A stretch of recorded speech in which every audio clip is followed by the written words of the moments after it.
Chloe used to be a genius hacker. A year ago, she was transported into the world of a trashy, melodramatic romance novel and became the 5-year-old daughter of the main character, Alara.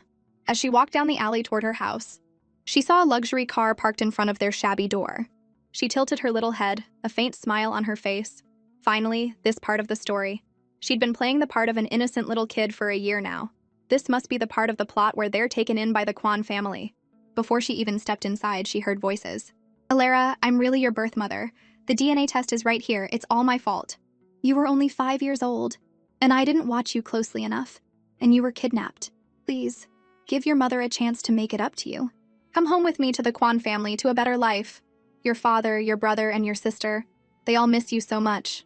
In the original novel, the heroine, Alara, was born into poverty. To pay her gravely ill mother's medical bills, she entered the treacherous world of entertainment. Aiden Song, the industry's top mogul and the male lead, discovered that Alara looked just like his first love. He offered to pay a huge sum for her mother's treatment, but only if Alara agreed to be his contract lover. To save her mother, Alara signed the contract. In the brief time they spent together, she fell for the dangerous man. But their happiness was short-lived. Aiden's first love returned, and Alara's mother passed away from her illness. Devastated, the gentle-natured Alara decided to leave Aiden. She disappeared, running away while pregnant to give birth to her daughter, Chloe. Thinking of this, the coldness on Chloe's face melted away, replaced by the innocent look of a child as she toddled into the house. Hey, I'm home! My tummy's hungry! I want a snack! God, it's so embarrassing for an adult soul to have to act this cute. Mommy, who's this old lady? Alara quickly pulled Chloe to her side. Chloe, this is your grandma, she said softly. Be a good girl and say hello. Chloe obliged in a tiny voice. Hey, Grandma. Mrs. Kwan struggled to maintain her wealthy socialite demeanor. Alara, this child is... Her name is Chloe. She's my daughter. She's 5, Alara said, clearly wanting to avoid the details of Chloe's birth. A painful memory for her. A look of pity crossed Mrs. Kwan's face. Oh, you poor thing. You must have suffered so much all these years. Tomorrow I'll send a car to bring you home to the Kwan family. No one will ever bully you again. She looked at Alara and Chloe with the perfect expression of a loving mother, bringing tears to Alara's eyes. Mrs. Kwan patted Alara's hand affectionately. All right, dear, I'll go make the arrangements. Pack your things tonight. I have to go now. Take care. Alara nodded gently, her eyes full of longing as she walked her birth mother to the car. The moment the car door closed, the loving smile on Mrs. Kwan's face vanished. Mommy, are we really going to Grandma's house? She seems kind of mean, Chloe said, trying to find a way to warn her mother that the Kwan family was a snake pit. Alara smiled. Chloe, she's my mother. I want to go back and be with her and my family. Chloe tried a different approach. Mommy, is Grandma's family really rich? Very rich. They're quite well known in Viridia, Alara said with a sigh. She never imagined that the Kwan family she sometimes saw on TV was her own. Chloe tilted her cute little head, feigning confusion. Mommy, if Grandma's family is so rich, why didn't they find us sooner? I'm already 5 and she's only just showing up now. Alara just stroked Chloe's head, a saintly, gentle glow in her eyes. Chloe, she's my mother. What mother would ever harm her own child? Chloe was speechless. A frustrated sigh caught in her chest. Mom, with that trusting personality of yours, you'd walk right into any trap someone sets. No wonder you get treated so horribly in the novel. In the original story, Mrs. Kwan pretended to want Alara back in the family, but she was really planning to marry her off to a greasy, middle-aged tycoon for business. The naive Alara fell for it and was forced to marry the man, who was in his 40s. She was quickly tormented to death, and her young daughter Chloe starved to death. I can't let that tragedy happen. It looked like saving the tragic heroine was all up to her. And if she got the chance, Chloe also planned to find her jerk dad and teach him a lesson. Early the next morning, the car arrived to take the mother and daughter to Viridia. The driver spoke respectfully. Miss, feel free to get some rest. It will be several hours before we arrive in Viridia. Chloe asked with a sad little pout. Mr. Driver, do Grandma and the others really like me and Mommy? The driver paused for a second, remembering Mrs. Kwan's instructions, then nodded quickly. Of course. You're her daughter. She was so happy to find her long-lost child. The whole Kwan family is excited to welcome you back. Chloe pouted her lips. If Grandma likes Mommy and me so much, why didn't she send a plane to pick us up? I saw on TV that it only takes 2 hours to get to Viridia by plane. The driver was surprised a 5-year-old would ask such a question. Maybe the tickets were all sold out. Flights to Viridia are very popular. Oh, I see, Chloe said, glancing at her mother. I've dropped all the hints I can. Surely you have to realize something is wrong now, Mom. After a long journey, they finally arrived in Viridia. A servant led Alara and Chloe into the dining room. "Oh, Alara," Mrs. Kwan exclaimed with delight, taking Alara's hand. She pretended not to see the 5-year-old baggage, Chloe. Chloe just shrugged, giving Mrs. Kwan space to play the loving mother. She toddled over to the Kwan family's eldest son, Ethan, raised her little arms and chirped, "Hi, Uncle!" Chloe remembered every detail from the novel. The Kwan family was full of bad people, and the only decent one was this uncle of hers, Ethan. Plus, he was going to become a billionaire CEO, super rich. She had to get on his good side. Ethan looked down at her big, watery eyes, so cute and endearing, reminding him of someone. A soft spot in his heart was touched, and he bent down to lift Chloe onto his lap. "What's your name?" Chloe blinked her big eyes and answered sweetly, "My name is Chloe. You can call me your first love." Her adorable, bright voice made Ethan smile. "You're only a few years old and you already know about first loves?" "I learned it from TV," Chloe said innocently. "A first love is the first person you like. Uncle, do you have a first love?" Ethan paused, a smile flashing in his eyes. "What do you think?" Chloe giggled. "Of course I know you have a first love," she thought. "It's that famous gamer and streamer kid. But in the near future, your parents are going to do everything they can to stop you from being with him." "Mom, Dad, is my sister Alara back?" The dining room door opened, and the third daughter of the Kwan family, Iris, walked in cheerfully. She had just turned 18, beautiful and graceful, with the air of a high society lady. "Alara, let me introduce you. This is your younger sister, Iris," Mrs. Kwan said, her face lighting up with a loving smile as she eagerly made the introduction. "It's so nice to meet you, sister. You're so pretty. I was worried you'd have had a hard time in the countryside," Iris said with a fake innocence. "Sister, why didn't my brother-in-law come today? I only see my little niece. Chloe's father passed away a long time ago," Alara said dismissively, not wanting to talk about him. She might be naive, but she could already feel the malice coming from her sister. Iris forced a gentle smile and changed the subject. "Mom, my niece is 5. She'll need to go to school here in Viridia. Have you picked out a kindergarten for her?" Chloe chewed on her food, thinking, here we go, the kindergarten plotline. To prevent the scandal of an unwed mother from tainting their reputation, the Kwans planned to separate Alara and her daughter. They pretended to be kind and found a prestigious kindergarten for Chloe. After sending Chloe there, Mrs. Kwan would arrange for Alara to meet with a Mr. Lee. The school wasn't prestigious at all, it was more like a prison. In just a few days, Chloe was starved until she was pale and thin. Mrs. Kwan then used this to blackmail Alara, saying Chloe could only leave the school if Alara agreed to marry Mr. Lee. Remembering the awful plot, Chloe sighed. "The kindergarten is the start of the tragedy. I have to stop it." "I've already chosen one. It's called Royal Kindergarten," Mrs. Kwan said with a smile, taking Alara's hand. "Alara, Chloe is 5 now. We can't neglect her education." Iris chimed in. "That's right, sister. Chloe's still young. She should make some friends. Other kids her age are already learning English. We can't have her still playing in the mud, can we?" "Alara, listen to your mother," Mrs. Kwan said, putting on her best caring mother act. "I've owed you for 19 years. All I want to do now is make it up to you." Alara looked moved. It was smart, but she did need to spend more time with other children instead of always being cooped up inside playing computer games. Chloe pouted, her cute, chubby face scrunching up. "Uncle, I don't want to go to kindergarten. I want to play with you." A seed of doubt was planted in Ethan's mind. He knew his parents were business-minded people who valued profit above all else. His mother, Mrs. Kwan, especially looked down on women she considered immoral. His sister had been missing for 19 years, and he'd never once heard his mother mention looking for her. But now she was acting all warm and caring. It was too strange. He usually stayed out of family matters, but this time it seemed he needed to investigate. Iris took Chloe to see the room they had prepared for her. Chloe played her part perfectly, letting out a little wow and flopping onto the bed, hugging a teddy like she'd never seen anything so amazing. Such a pretty teddy. Inside she was cringing. "Teddy? Are you kidding me? I'm not actually 5. A new sports car, a credit card with no limit, a top-of-the-line computer, that was more her style. Iris scoffed internally. This little brat from the countryside is so easy to fool. A few teddies and she's mesmerized. Little does she know her good days are numbered. "Chloe, do you know who your father is?" Chloe's big, dark eyes darted around before she lowered her voice conspiratorially. "Auntie, I'll tell you a secret, but you can't tell anyone else, okay? My mommy said my daddy is a deep sea diver." Iris was surprised. The kid's father actually had a real job. She'd assumed he was some gangster or a bum from a bar. "Good girl, Chloe. Tell Auntie, where does your daddy live now?" Chloe answered with a very serious expression. "My daddy lives in the sea. Mommy said he's the best deep sea diver in the world. Other divers go down for a little while and come back up, but my daddy has been diving in the sea for 5 years and still hasn't come up yet." A muscle in Iris's face twitched as she fought the urge to curse. What a ridiculous lie. It was obviously something Alara made up to shut the kid up. That cunning woman had no intention of revealing the father's identity. She didn't want to spend another second with the little brat and made an excuse to leave. Alone in the pink-themed room, Chloe's childish expression vanished. She lazily typed on a keyboard and quickly found information on Royal Kindergarten. It was a little-known private school in Viridia with a rundown campus, irresponsible teachers, and terrible conditions. She hopped off the chair, opened her little backpack, and took out a thin, modified laptop. A message from B popped up. "Boss, I found the info on Aiden's song. He really is a top entertainment mogul. A lot of his info is classified. I've compiled it all and sent it to your email. Check it when you can."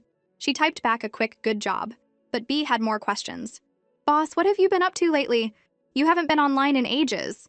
Chloe shot back a simple reply. "Getting ready for kindergarten." B was incredulous. "I'm not a kid, boss. Don't mess with me. With your top-tier computer skills and tough-as-nails personality, there's no way you haven't even started kindergarten yet." Chloe shrugged. She was telling the truth, but of course her subordinates wouldn't believe her. At 9 p.m., Alara told Chloe it was time for bed.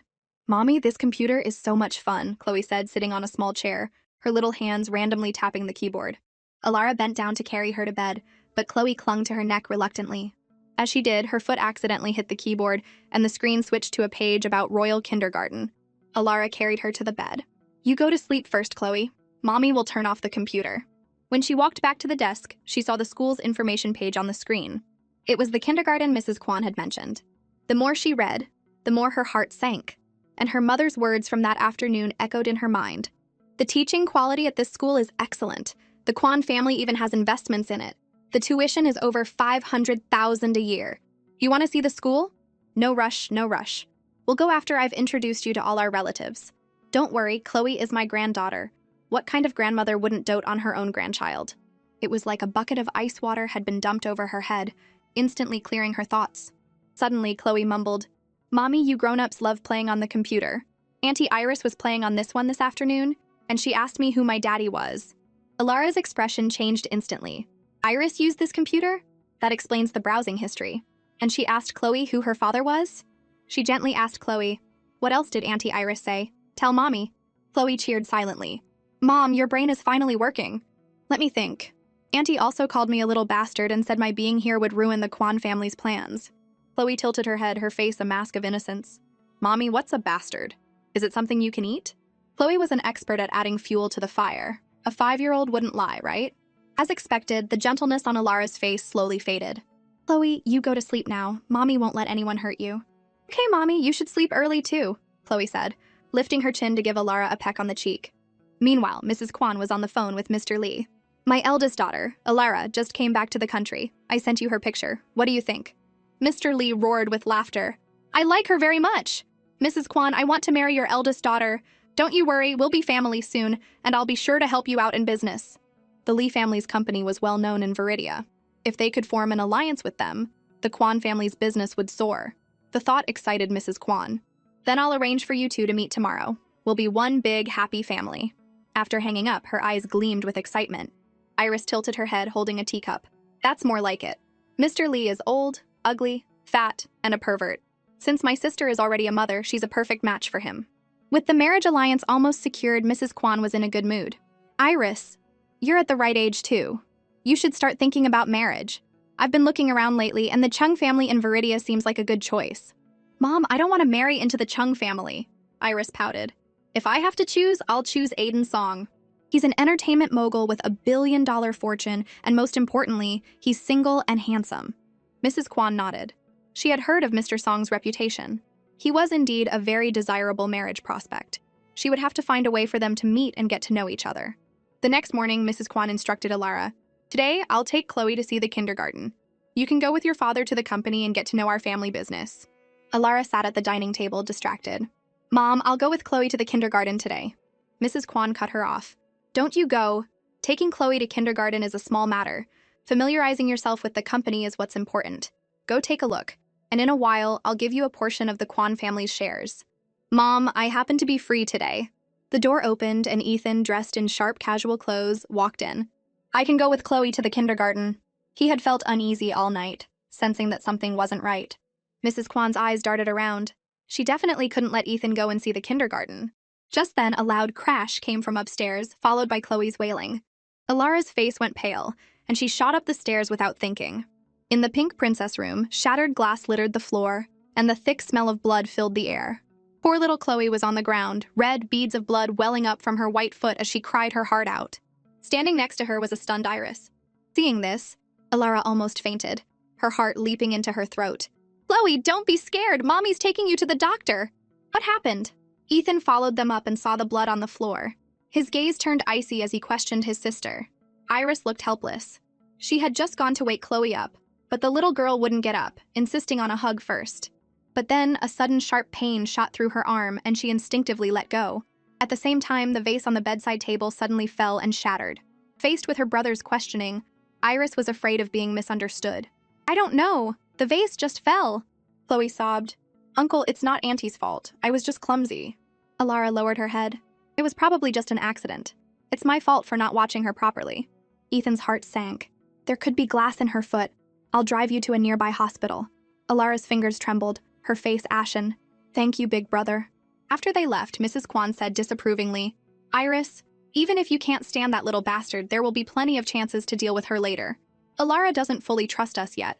A stunt like this will not only make her suspicious, but also upset your brother and your father." This time, Iris felt truly wronged. She stomped her foot in frustration. "Mom, I didn't do it. It was really an accident this time. I wouldn't go after a little kid." Mrs. Kwan sighed. "All right, I'll have someone clean up the room. When your sister gets back, you need to apologize to her and make sure it's sincere." "Fine," Iris agreed reluctantly. Meanwhile, Ethan drove them to the hospital. Chloe's foot really hurt. To make her sweet but naive mother see the Kwan family's true colors, she had gone to great lengths. Ethan suddenly asked, "Chloe, tell your uncle, did you really hurt yourself by accident?" Chloe sobbed. "I was just clumsy. It has nothing to do with Auntie." Inside, she was thinking, "Come on, Uncle, ask a few more questions. I can keep this up." Ethan gripped the steering wheel, his voice low. "Chloe, tell me the truth. Don't be afraid. Uncle will stand up for you." In the original novel, the sweet Alara was framed by Iris time and time again because Iris was a master at playing the victim. She always managed to fool Alara, who would end up taking the fall for her. Now that Chloe was here, she wouldn't let that happen. "I can't say. If I tell, Mommy won't like me anymore. Mommy, I'm not a bastard. I want to be separated from you. I don't want a new daddy. Auntie said I was dirty and she pushed me on the floor." Alara froze, feeling as if all the blood in her body had turned to ice. Chloe cried until her throat was sore. Her acting was incredible. She had never cried in her past life, but today she'd shed a lifetime's worth of tears. Bastard, tramp, new daddy. Those 3 words were enough to paint a clear picture. The Kwan family's welcome was not what it seemed. They looked down on Alara and Chloe and were only putting on an act for some ulterior motive. Alara was trembling with anger. "Big brother, are you in on this with them?" Ethan turned the wheel, guiding the deep blue luxury car into the hospital parking lot. "I won't hurt you." Inside the hospital, a doctor quickly examined Chloe. "You parents need to be more careful. A beautiful child like this. If the glass had hurt her eyes or scarred her face, it would have ruined her for life." Alara choked back a sob and thanked him. Then she brought up the kindergarten with her brother. "Mrs. Kwan said Royal is the best kindergarten in Viridia, but the information I found says it's the worst. If Chloe hadn't gotten hurt today, she would have been sent there. Your family obviously looks down on me, so why did you bring me back?" And to think she had believed she finally had family she could rely on. Ethan found it hard to believe his family would target a sweet 5-year-old child. "Don't go back to the Kwan house for now. I have plenty of empty rooms in my apartment. You and Chloe can stay there." Alara's eyes dimmed. Okay. She decided that once Chloe's foot was better, she would take her back to their small town. It was peaceful there, free from the scheming of the big city. Suddenly, her phone rang. The caller ID read, "Mrs. Kwan." Ethan was decisive. "Don't burn bridges with my mother yet. The Kwan family has influence in Viridia. If you make enemies of them, it won't be easy for you and Chloe to get away safely." Alara nodded and answered the phone. On the other end, Mrs. Kwan's anxious voice came through. "Alara, how's Chloe? It's all my fault for being careless. I've already had the servants clean the room and lay down carpets everywhere. I promise Chloe won't get hurt again." Such a gentle, caring mother. Except now, Alara wasn't so easily fooled. "Chloe has a few glass shards in her foot. The doctor said she can't walk for a while, so I'm planning to let her stay in the hospital today." "That's fine. You take good care of her, don't overwork yourself," Mrs. Kwan said lovingly. "Oh, and one more thing. Our relatives heard you were back and are all so excited. I'll take you to meet them tomorrow." Alara cut the call short with a single sentence. "We'll talk about it tomorrow. I need to take care of Chloe now." Mrs. Kwan's smile faded. She had a nagging feeling that Alara was catching on. She had to arrange the meeting with Mr. Lee as soon as possible. The next morning, Ethan brought them to his apartment. Alara, you and Chloe can stay on the second floor. I've already had the rooms prepared. You can stay as long as you like. Chloe noticed another room on the second floor with its door slightly ajar. Inside, it was filled with Ultraman figures. She blinked her big eyes and asked curiously, "Uncle, is that Ultraman in that room? Do you like Ultraman?" Ethan saw the open door and walked over to close it. "That's a friend's room. He stays over sometimes." Chloe propped her chin on her hand and said slyly, "A friend? Oh, I get it. It must be my auntie, right?" Alara smiled. "Chloe, don't talk nonsense." Ethan coughed lightly, neither confirming nor denying it. Of course Chloe knew. This room was for Kid.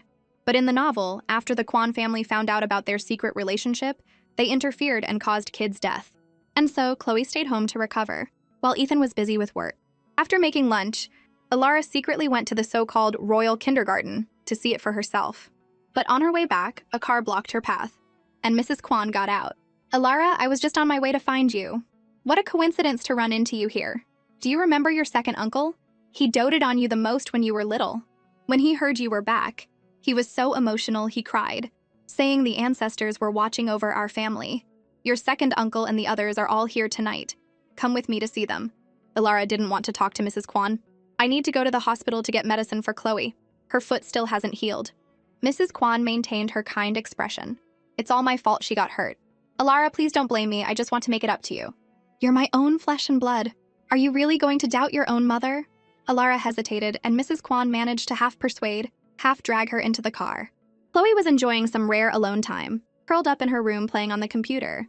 Time flew by, and when the sunlight streaming through the window turned golden, she realized it was already dusk.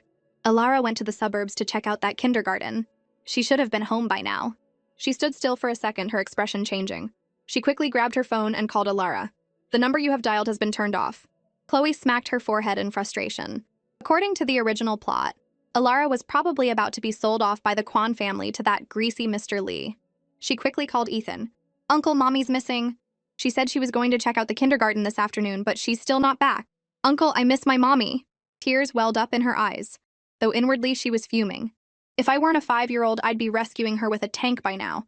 Why did I have to be reborn as a little kid who can't do anything but cry and act cute?" "Don't worry." Ethan's voice was calm. "I'm on my way." Chloe nodded obediently. According to the original story, Mrs. Kwan would burst into the room with a group of people, pretending to catch Alara and Mr. Lee in a compromising position. Alara's reputation would be ruined, and under pressure from all sides, she would be forced to marry him. A dozen minutes later, Ethan's men located Mrs. Kwan at the Empire Hotel. Ethan looked at Chloe gently. "Uncle is going to find your mom. You be a good girl and wait in the car. Don't go anywhere, understand?" Chloe blinked and nodded sweetly. Worried, Ethan locked the car and hurried into the hotel with his assistant. "What is my mother doing bringing Alara to a hotel?" As soon as they were gone, there was a soft click. The locked car door opened. Chloe got out, limping slightly, and muttered to herself, "Uncle, you should never lock a kid in a car. It's not safe." She limped to the nearest luxury elevator and stood on her tiptoes, trying to press the button for the 30th floor. She remembered from the novel that Mrs. Kwan had caught a disheveled Alara with Mr. Lee on the 30th floor, but she was too short. No matter how hard she tried, she couldn't reach it. "Little girl, are you here by yourself?" Just as Chloe was getting frustrated, 2 men in suits walked into the elevator. One of them, who looked like an assistant, noticed the adorable little girl and asked kindly. Chloe looked up. "I'm going to the 30th floor to find my mommy, but I can't reach the button." "Here, let me help you," the assistant said, pressing the button for her. Just as Chloe was about to thank him, she caught a glimpse of the man standing beside him who hadn't said a word. Chloe's mouth formed a perfect O. This man, who radiated a "don't touch me" vibe, was none other than Aiden Song from the files, the clueless male lead from the novel, her jerk dad. She pouted inwardly, stepped forward, and tugged on Aiden's sleeve. "Tall mister, have you seen my mommy?" The assistant quickly pulled Chloe's hand away. "Little one, our CEO is a bit of a germaphobe. Please don't pull on his clothes." Chloe rolled her eyes. The heroine is sweet but naive, and the male lead is completely clueless. In the novel, Aiden had nearly drowned as a child and was saved by someone. He always believed his savior was the villainess, Serafina Cheng, and he doted on her, even hurting Alara for her sake. But in a cruel twist of fate, the one who had actually saved him was Ilara. Ding! The elevator arrived at the 20th floor, and Aiden and his assistant got out. Chloe perked up her ears and heard Aiden say, "Have a new suit sent up." Chloe ground her teeth. "Just you wait, jerk dad. I'll deal with you when I have time." The elevator continued up, soon reaching the 30th floor. Chloe limped out, unsure if her uncle had found Alara yet. As she walked, she heard rapid footsteps behind her. Her heart leaped. Is that Uncle?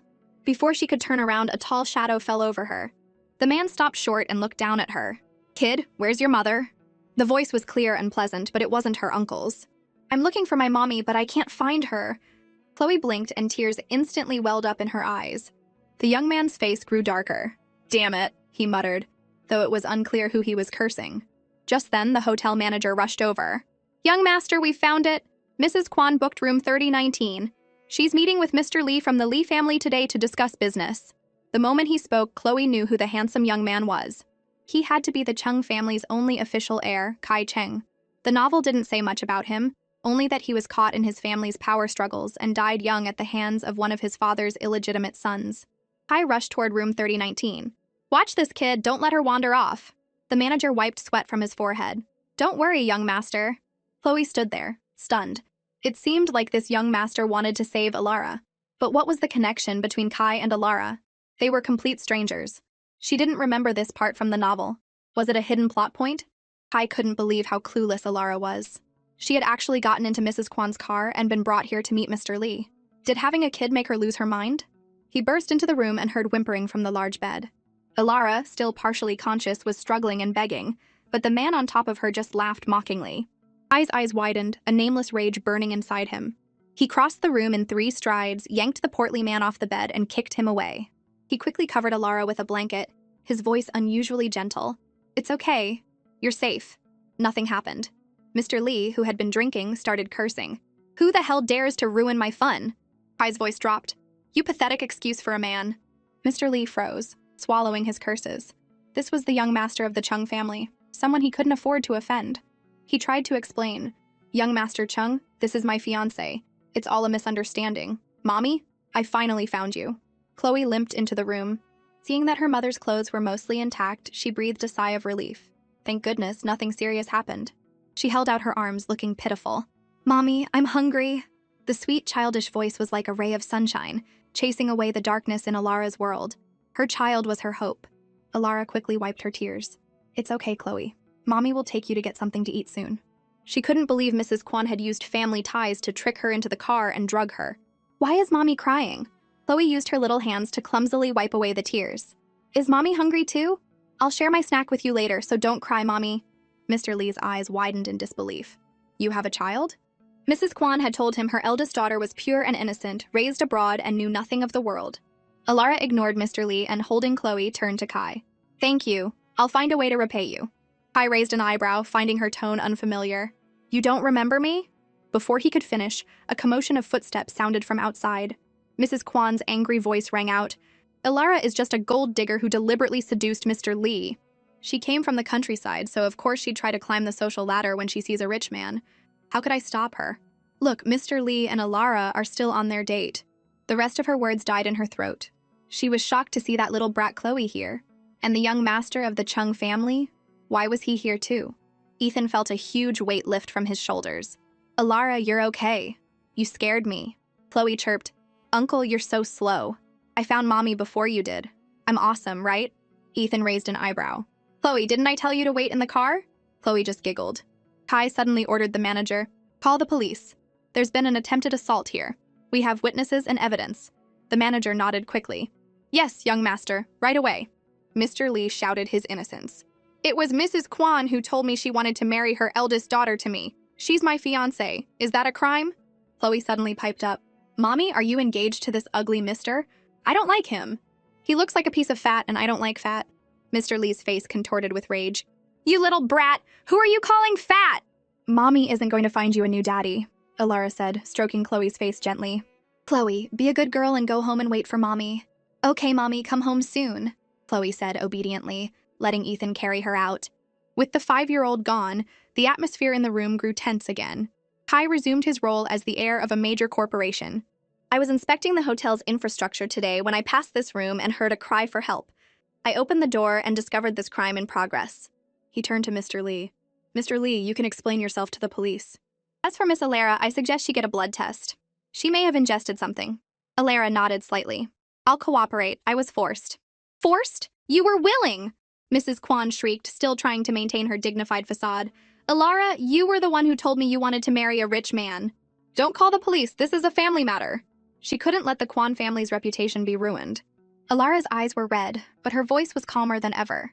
Mom, do you really see me as your daughter? Was the water you gave me in the car really safe? Why did I feel dizzy and weak after drinking it? You said you were taking me to meet relatives, but you brought me to a strange man's bed. You only brought me back to use me, didn't you? Mr. Lee quickly added, This isn't my fault. Mrs. Kwan said her eldest daughter liked my type. I was set up. When I got to this room, she was already lying on the bed. An older man in the group tried to mediate. Young Master Chung, let's not be hasty with the police. This is all a misunderstanding. Kai said nothing. The old Kwan family elder smiled benevolently. Alara, you are a Kwan. We share the same honor and shame. If this gets out, it will be bad for both the Kwan and Lee families. Why don't we just resolve this quietly? Alara shot back. If you care so much about the family's interests, why don't you marry your own granddaughter to Mr. Lee? The old man's face soured. Mr. Lee was over 40 and ugly. He would never marry his precious granddaughter to such a man. Alara, on the other hand, had a child out of wedlock. A woman who had given birth was worthless. So marrying Mr. Lee was no great loss. Kai looked at Alara, trying to see a hint of someone else in her face, but found nothing. Maybe her acting was just that good. Alara was too gentle, not clever or cunning, possessing only a stubbornness that could be called a virtue. Did I get the wrong person, Kai wondered? But the IP address I tracked led straight to Alara's house. In this world, only one person has such incredible hacking skills. Alara crossed her arms. Call the police. Thank you for your help, young Master Chung. A small smile played on Kai's lips. Mrs. Kwan stared at Alara in disbelief. The last shred of her loving mother persona finally torn away. You are a Kwan. You have Kwan blood in your veins. Can't you be a little more forgiving and let this go for the sake of both families? Alara didn't answer. There was nothing left to say. They say a mother and child share a special bond, that a mother will always love her child. But with Mrs. Kwan, all she saw was coldness, self-interest, and vanity. This woman didn't deserve to be her mother. Kai made the call. No one dared to stop him. Alara and Ethan didn't return until late that night. Chloe was already asleep. The Kwan and Lee families had pulled some strings behind the scenes. Mr. Lee was charged with attempted assault, which would get him a month in jail at most. Alara hung her head. It's fine. I don't have power or influence, I can't fight them. At least now I see the Kwan family for who they are. Chloe's foot is almost healed. I'm going to take her back to our town. It's too dangerous here. I don't want her to get hurt. Ethan shook his head. Alara, your house in town, the Kwan family already sold it. What? It's my house. How could they be so cruel? Alara was stunned, her hands clenching into fists. They had gone too far. Ethan took a sip of tea. Alara, you and Chloe should stay with me for now. I'll have people protect you. Once things quiet down, I'll help you find a way to leave. Alara asked softly, Brother, why is your relationship with the family so strained? It was something she had been wondering. Ethan was the eldest son, yet he had consistently sided with her. Ethan raised an eyebrow. They're dirty. I don't like it. My father only cares about profit. My mother has a lover on the side. And my sister Iris is a schemer who loves to play the victim. A bright smile spread across Chloe's face. They sold my house? And the guy only got a month in jail? I'm not gonna let you get away with this. Meanwhile, the Kwan family was in chaos. We never should have brought her back.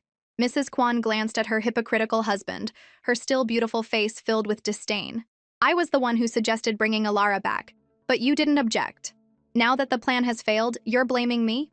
Besides, the Lee family was never the best choice for an alliance. We could try for the Song family. Iris is interested in Aiden's Song after all. Mr. Kwan's interest was piqued. Mr. Song? How is that possible? Just then, the butler rushed in. Madam Sir, bad news. The internet is suddenly flooded with scandals about the Lee group. It's being reported that Mr. Lee has been arrested for 18 crimes, including bribery, embezzlement, and abuse of power. The couple stared in shock.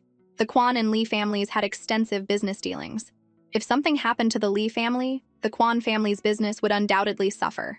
Mrs. Kwan was furious. Then why haven't you contacted our people to get these negative stories taken down? The butler wrung his hands, looking helpless. There's too much information. It's impossible to delete it all. Who leaked this? Mrs. Kwan fumed. Mr. Kwan's eyes glinted coldly. It's no use finding the source now. The fact that the TV stations are reporting it means someone powerful is involved. Mrs. Kwan, call a board meeting immediately. We need to cut our ties with the Lee family and distance ourselves completely. Mrs. Kwan found it strange. Mr. Lee had just crossed Alara, and now the Lee family was being hit with a massive scandal. Was someone defending Alara? Impossible. Alara had no background or influence aside from Ethan. It had to be a coincidence. Mr. Lee was probably just too arrogant and made other enemies who decided to strike now. At the Cheng family estate in Viridia, the scent of coffee filled the air. Kai stood with his arms crossed, his handsome eyes narrowed in thought. The high-end computer in front of him was working furiously, trying to trace an IP address. That special informant had appeared again. Shortly after, the internet was flooded with internal documents from the Lee family. After dumping the massive amount of information, the informant vanished. Kai had tried to track them immediately, but could only briefly pinpoint the area where the IP had appeared. The last time the IP address he tracked was in a small, peaceful town, the same town where Alara lived. Was it her again? Kai couldn't figure it out. An image of Alara appeared in his mind. A slender, gentle, fragile woman. No matter how he looked at her, he couldn't see the cunning shadow of the other person. Was her acting just that good? That person wasn't just a top hacker. They were also a master of disguise. Before he was transmigrated, he had tracked them for years, always believing they were a man. It was only after a fateful night that Kai was shocked to discover she had been cross-dressing the entire time. He looked down, lost in thought, and took a sip of his cold coffee. Just then, his assistant spoke up. "Young master, it seems Kale Cheng is making moves again. He might be targeting you." Kai's eyes narrowed. Find some people and teach him a lesson he won't forget. The assistant's face lit up. Ever since the kidnapping years ago, the young master had become a completely different person. Decisive and ruthless, putting all the disobedient members of the clan in their place. He was amazing. "I didn't think there'd be a firewall this good in this world." "I almost got caught," Chloe said in the small apartment, rubbing her nose. She stretched and closed her laptop. With the Lee family taken down, the Kwan family probably wouldn't dare to try anything for a while. Alara would have some peace and quiet. But a few days later, Chloe was sent to an ordinary kindergarten. "I need a very cute student to answer, what is 3 plus 2? The student who answers correctly will get a little red flower," the teacher, Ms. Lee, announced. The kids in the class erupted, waving their hands in the air, hoping to be picked. Ms. Lee smiled at the lively children, her eyes landing on Chloe. She was the new girl, fair-skinned and adorable, but a little quiet. "Let's ask our cutest Chloe to answer the question. What is 3 plus 2? Chloe kept a straight face. "I want to grow up so badly." "You can do it, Chloe!" "You'll get it right!" Her deskmate, a chubby 5-year-old boy, whispered, pumping his fist in encouragement. "I plus 2's 5, Chloe answered. Ms. Lee's face lit up with an exaggerated expression. "That's correct. Chloe is so smart. A little red flower for Chloe. Everyone, let's clap for her." "Wow, Chloe, you're so smart," the chubby boy said, his face full of admiration. Every day at kindergarten was torture. Finally, the weekend arrived. Chloe slept in until 10 a.m. Alara had left a note by her bed saying she had an emergency meeting at work and that a babysitter would come to make lunch, reminding Chloe not to wander off. Only little kids wander off. Chloe hopped out of bed and was about to go downstairs when she heard a noise from one of the rooms. She toddled over, pushed open the slightly ajar door, and asked curiously, "Who's in there?" "Is that my auntie?" The tall gaming chair swiveled around, and the noodles in the young man's mouth fell back into the instant ramen cup. He had curly, light brown hair and looked to be about 17 or 18. He put down the cup and rushed over. Ethan wasn't lying. His niece really is adorable, like a little kitten. "If I'd known you were this cute, I would have skipped the streamer convention and come to see you sooner." The young man was clearly a chatterbox, words spilling out of him the moment he saw Chloe. Chloe rubbed her ears. "This guy is so loud." "I'm hungry. I want a steamed bun," Chloe said, rubbing her tummy and looking up at him. "Hey, little one, I've got some bread here. Want some?" Leo Lin was clearly taken aback by the auntie comment. "Also, I'm not your auntie. I'm your uncle's friend. Besides, aunties are girls and I'm a boy. You should call me Big Brother Leo, got it?" Chloe's cheeks puffed out, her big, dark eyes darting around. "Big Brother Leo, do you like my uncle?" Leo sat back down in his chair. "Of course! Ethan's my best friend. I definitely like my best friend." Chloe asked, "If you like my uncle, why can't you be my auntie? My teacher at kindergarten said that if two people like each other, they can get married." Leo nearly choked. What is this kid thinking? "That's friendship, pure friendship, understand?" he said after a moment, trying to sound serious. "Chloe, there are different kinds of like. My feelings for your uncle are friendship, not love. And don't you dare say this to him. I'm a straight guy. What if he gets the wrong idea?" In the original novel, Ethan was a tragic character. He kept his feelings for Leo hidden, never expressing them. Leo suddenly picked Chloe up. "Chloe, want to play a game?" Chloe's eyes lit up. "Yeah!" Leo grinned. "I'll teach you." Chloe rested her hands on the desk, watching Leo play. This is how you teleport back to base. This is where you buy items. Got it, Chloe? Chloe nodded. Got it. I want to play around. Leo didn't believe her. All right, but don't let your uncle find out. I'll set you up with a bot match first, something easy. Just then, the door creaked open, and Ethan's cool voice drifted in. What are you two doing? Leo slammed the laptop shut and both of them turned around. Leo immediately rushed over to him. Nothing. Ethan, you're finally back. I have a streamer awards show next Saturday. Will you come shopping with me for a new outfit? Chloe, you should come too. I don't feel right leaving you home alone. Chloe shook her head. No, I'm not going. I'd just be a third wheel. All right then, Ethan said. Be good at home and listen to the babysitter. Chloe watched the two of them from the balcony. Suddenly, a camera flash glinted from the bushes below. Chloe narrowed her eyes. Someone was taking pictures of Ethan and Leo. It seemed the Kwan family was about to find out about Ethan's feelings. They were old-fashioned and would never allow him to have feelings for another man. They would definitely try to stop it. In the original novel, a female singer tearfully claimed that Leo had harassed her at the awards show and even leaked their chat logs. In the chats, Leo's wholesome image was shattered by lewd and disgusting messages.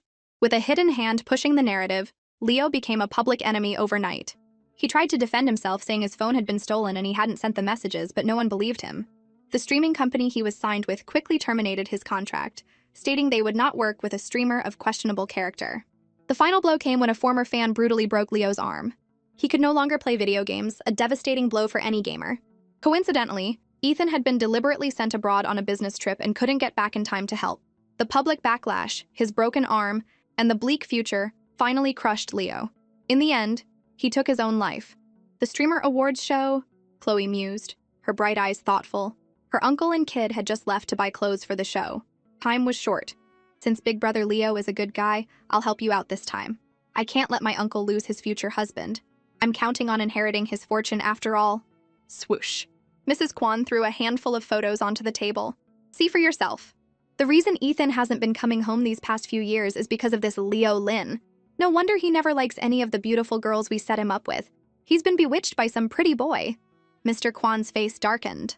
Whether this is true or not, Ethan doesn't need people like this around him. The Kwan family line cannot end with him. A week later, at the airport, Alara said gently, Chloe, Mommy, and Uncle are going abroad for a few days on business. You need to listen to your big brother Leo and not wander off, okay? Chloe nodded. I know, Mommy. Come back soon and don't forget to eat on time. Alara was doing well now.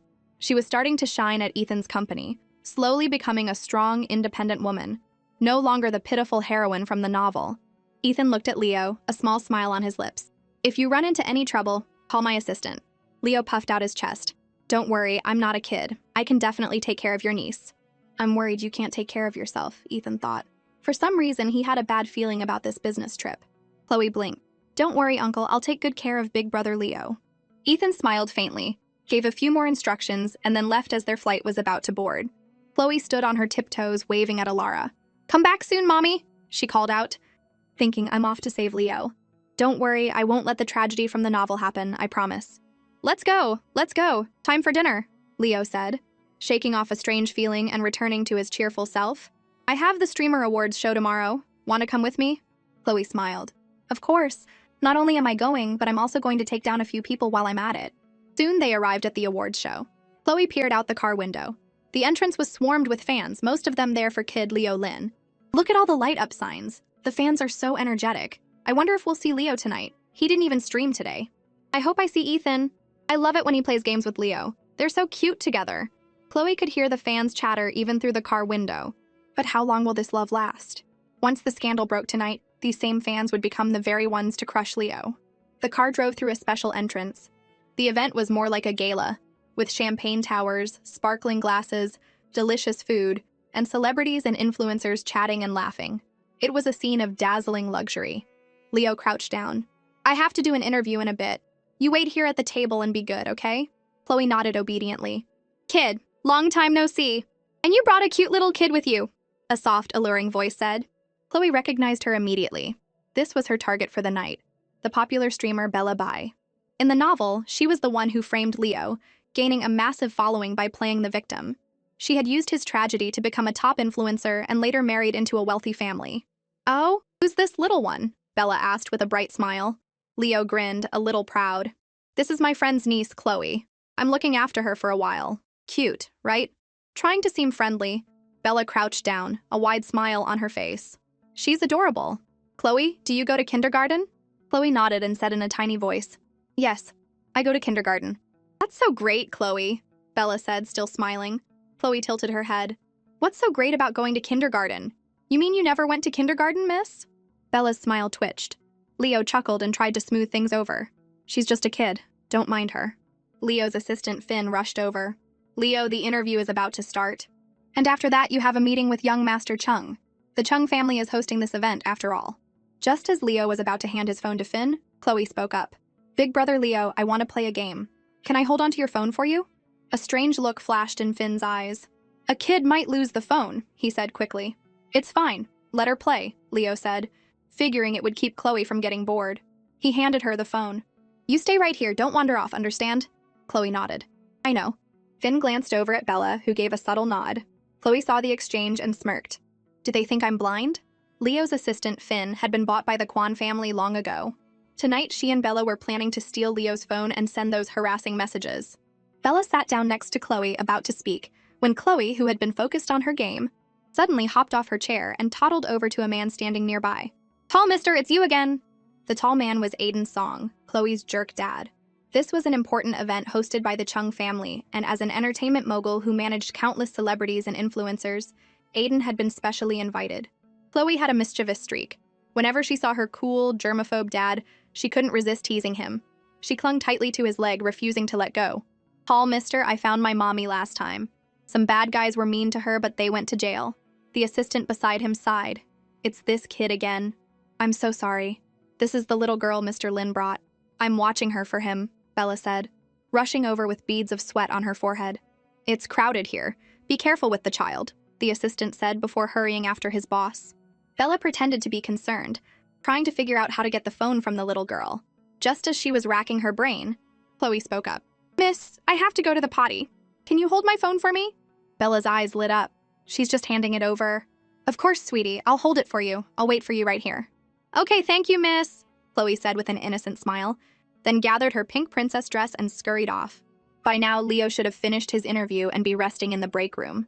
In the novel, his stomach condition had flared up, and he had passed out from the pain, left alone all night. By the time he woke up the next morning, Bella had already posted the evidence of his harassment online. Don't worry, big brother Leo, I'll go get help, Chloe said, her big eyes twinkling. She grinned. Just wait, I'll clear your name. Chloe had a clear goal. She ran toward the private lounge at the very back, the one reserved for the Chung family. Is there a doctor? My big brother is dying, get a doctor. The luxurious lounge fell silent for a moment, the faint smell of blood hanging in the air. The assistant quickly kicked something into a corner. Kai, moving fast, grabbed a blanket and covered it up. Hi, my big brother Leo passed out from a stomachache and I can't find anyone to help? Chloe sobbed, tears rolling down her cheeks like little pearls. She smelled the blood in the room but didn't say anything. For Alara's sake, Kai grabbed a towel and patiently wiped his fingers. Don't worry, I'll call an ambulance to take him to my family's hospital. Chloe sniffled and said in a stuffy voice, Thank you, Kai. Kai carried the unconscious Leo out of the lounge and left through the nearest exit. A medical team provided for the event was stationed at the discreet exit, and Kai helped get Leo onto the ambulance. Chloe asked in a sweet but worried tone, Miss, when will my big brother Leo wake up? The nurse was very polite. The initial diagnosis is a stomach ulcer. The patient fainted from the pain. The doctor has already given him a painkiller, so he probably won't wake up until tomorrow. Chloe pointed to a black security camera on the ceiling. Miss, is that on? If there's no camera footage, my big brother's company might think he skipped out and dock his pay. The nurse glanced at the camera and shook her head with a smile. No, sweetie, it's off. This is a private ambulance, and the cameras are always off unless young Master Kai gives permission. Chloe looked at Kai with pleading eyes, hoping he'd turn the camera on. A strange warmth spread through Kai's chest. Turn it on? Chloe's face immediately lit up. Plan successful. Even if you hadn't agreed, I would have found an excuse to get to a computer and hack the surveillance myself. Kai's gaze lingered on the 5-year-old girl. She looked innocent, but she was clearly plotting something. Could this 5-year-old really be her? Meanwhile, Leo's assistant, Faye, slipped over to Bella. Did you send the messages to your number from Leo's phone? Bella handed the phone over. It's done. Is everything arranged on your end? Did Kid notice anything? Faye shrugged, unconcerned. That guy is always so careless. He won't even notice his phone is missing. You just focus on playing your part tomorrow. All right, I'll follow your plan, Bella said with a confident smile. She knew a storm was about to hit the internet, and she would rise from it to become a top streamer, maybe even marry into a rich family. Leo, you shouldn't have crossed the Kwan family. Don't blame me for this. The next day, a scandal erupted online. It shot to the top of the trending charts, becoming the #1 topic almost instantly. The entire internet was in an uproar over Leo, who was still unconscious in the hospital. Just then, Kai pushed open the door and saw the 5-year-old girl. She was sitting on the sofa, her face worried and her eyes red, her little hands busy dialing a number over and over. Kai, my uncle and mommy aren't answering my calls, and now my big brother Leo is in the hospital. I'm scared. Kai subtly sized up the little girl. Her expression, her movements, her voice. There were no flaws in her act. Kai gently patted Chloe's head. Don't be afraid. They're in another country, so they might be busy. We'll wait for Leo to wake up. By the way, what kind of food does your mom like? Chloe paused and looked up at him. My mommy likes plain food. Why do you ask, Kai? Kai coughed and turned his head away. No reason. Chloe saw the tips of his ears turn red. Was he blushing? No wonder he rushed to save Alara at the hotel. This 15-year-old kid had a crush on Alara. Chloe wasn't surprised that Kai liked Alara. She was just curious how a kid like him had even met Alara since she had just arrived in Viridia. Not wanting his crush to be exposed, Kai stiffly changed the subject. Chloe, Leo is being targeted by a planned smear campaign. We have to help him. Where's his phone? The chat logs Bella posted online haven't been photoshopped. If we had his phone... Chloe scratched her head. I had to go to the potty yesterday, so I asked Auntie Bella to hold on to his phone for me. Chloe had given him a huge hint. If Kai was smart enough, he'd figure out the truth. And he wasn't dumb. Chloe saw the thoughtful look in his eyes. I already have a way to help Leo. I'm just waiting for him to wake up so I can discuss it with him. Chloe smiled innocently. You're so amazing, Kai. Kai looked at her cute act and couldn't help but smile. If Chloe really was her, then to think she'd been reduced to pretending to be a cutesy little kid, it was a huge departure from her usual arrogant personality. Kai patted her head. I have some things to take care of. If you get bored here, I can have someone bring you a laptop to play on. Chloe loved the sound of that. Kai, you get me. Just go kick my jerk dad Aiden to the curb and become my stepdad. I fully approve. She pretended to play a game, opening a small, inconspicuous window in the corner of the screen to contact her subordinate, B. B, I have a mission for you. Hack into a streaming platform called Orange Stream. I need their recent transaction records. B replied quickly. You got it, boss. By the way, the World Hacker Competition is happening in the US later this year.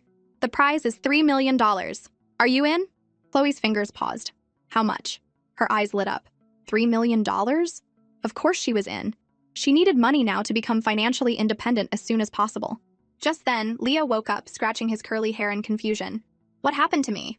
Chloe calmly explained everything that had happened online. The expression on Leo's face grew serious. He sat cross-legged on the bed, his head down, silent for a long time. He had secretly returned to the country against his parents' wishes to become a streamer in Viridia. He'd been through his fair share of online drama over the past 2 years and had developed a thick skin. But this time, the accusations were vicious and came out of nowhere, hitting him like a ton of bricks. I didn't do it, Leo said dejectedly, then hopped off the bed. Those messages weren't from me. Chloe, let me borrow your phone. I need to call the director of Orange Stream. The call connected quickly. Mr. Wang, it's... You have the nerve to call me? Mr. Wang yelled. Do you have any idea how much money our company has lost because of your scandal? Our stock has plummeted. Leo swayed on his feet. I didn't send those messages to Bella. My phone was stolen last night. Mr. Wang sneered. Leo, don't blame us for being ruthless. The truth is you messed with the wrong people. Just wait for the lawsuit. Orange Stream will not tolerate immoral streamers. With that, he hung up. Chloe was worried. Big brother Leo, are you okay? Pushing down the pain in his heart, Leo forced a smile. Chloe, I want to leave the hospital. I'll take you back to Ethan's place first. You have a bleeding ulcer. You can't be discharged yet. Kai stopped him, his expression stern. Don't worry. I'm going to sign you. If you agree, you'll be the top gamer at Red Heart Streaming under the Cheng Corporation. Leo scratched his head, a bitter smile on his face. Young Master Cheng, you can't be serious. I'm a social pariah right now. There's no coming back from this. Kai was calm. Don't worry. I'll handle it. Back at the Orange Stream building, the boss handed Bella a script. Topics about conflict between men and women get a lot of attention online. Use your story about being harassed by Leo to call for women to stand up for themselves. Just read from the script. Bella smiled sweetly. Of course, I'll do whatever you say. Suddenly, the door burst open and a secretary rushed in. Sir, bad news! Red Heart Streaming just posted on their official social media that they're signing Kid. Bella's brow furrowed. Everyone says the Chung family has a good eye for talent, but are they blind this time? Why would they sign a disgraced streamer? She had tried everything to get signed by Red Heart Streaming, but they had always turned her down. And now, Kid, a washed-up, disgraced streamer, was getting signed by them. The secretary continued, Red Heart also released security footage of KAD collapsing from a severe stomach ulcer and being taken away in an ambulance. The timestamp on the footage matches the time you received the harassing messages from him. Bella panicked. There's footage? I can't let Leo tell the truth. She couldn't lose the fame and attention she had worked so hard to get. In a countryside estate in America, after 3 straight days of meetings, Ethan was almost completely cut off from the outside world. His hard work finally paid off, and he closed the complex deal. Big brother, look at the news! Something happened to Leo! Alara rushed over, handing him her phone. Ethan's heart sank. We're going back to Viridia. Now. Big brother. I'm coming with you. Even before he left for America, Ethan had a strange feeling about the trip. Now, seeing the news, he finally understood. It was all a setup by his parents. They had deliberately sent him away so they could target the innocent Leo. They bought tickets and flew back immediately. Leo, are you okay? Let me see. Leo grinned, a wide smile on his face. Don't worry, I'm great. Eating well, feeling strong. Alara checked the time. Big brother, it's getting late. I should take Chloe home. She has kindergarten tomorrow. Hearing the word kindergarten, Chloe's face fell. But Alara insisted, You've missed a few days of school. You have to go tomorrow. Chloe felt a massive headache coming on. Help me, I'd rather be back in the hospital. While they were out for a walk, a man suddenly jumped out of the bushes, brandishing a knife and lunging at Leo. You trash streamer, how dare you bully my precious Bella? The man, Wang Qiang, was 30 years old and unemployed. His favorite was Bella Bai. A crazed smile spread across his face. You're a gamer, right? Let's see how you play after I destroy your hands. The knife glinted in the light. Before Leo could react, Ethan yanked him out of the way just in time. Leo noticed a shallow cut on Ethan's right arm with beads of red blood trickling out. His handsome face froze and a nameless rage erupted inside him. His curly hair practically stood on end as he grabbed a broom from the doorway and started beating the man with it, his eyes blazing.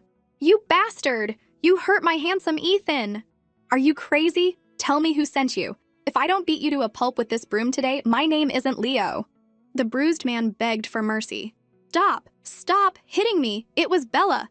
She said on her stream that you faked the security footage to slander her, and she was crying about how you bullied her. I just lost it. Leo was furious. Get on your knees and wait for the police. Soon after, Orange Stream went bankrupt, and its streamers scattered. The controversial streamer Bella Bai was confirmed to have fabricated her story, and was now facing a lawsuit. Her popularity plummeted. Leo fumed. Serves her right. She tried to frame me, then incited her fans to attack me, and Ethan got hurt because of it. Chloe's gaze rested on Ethan.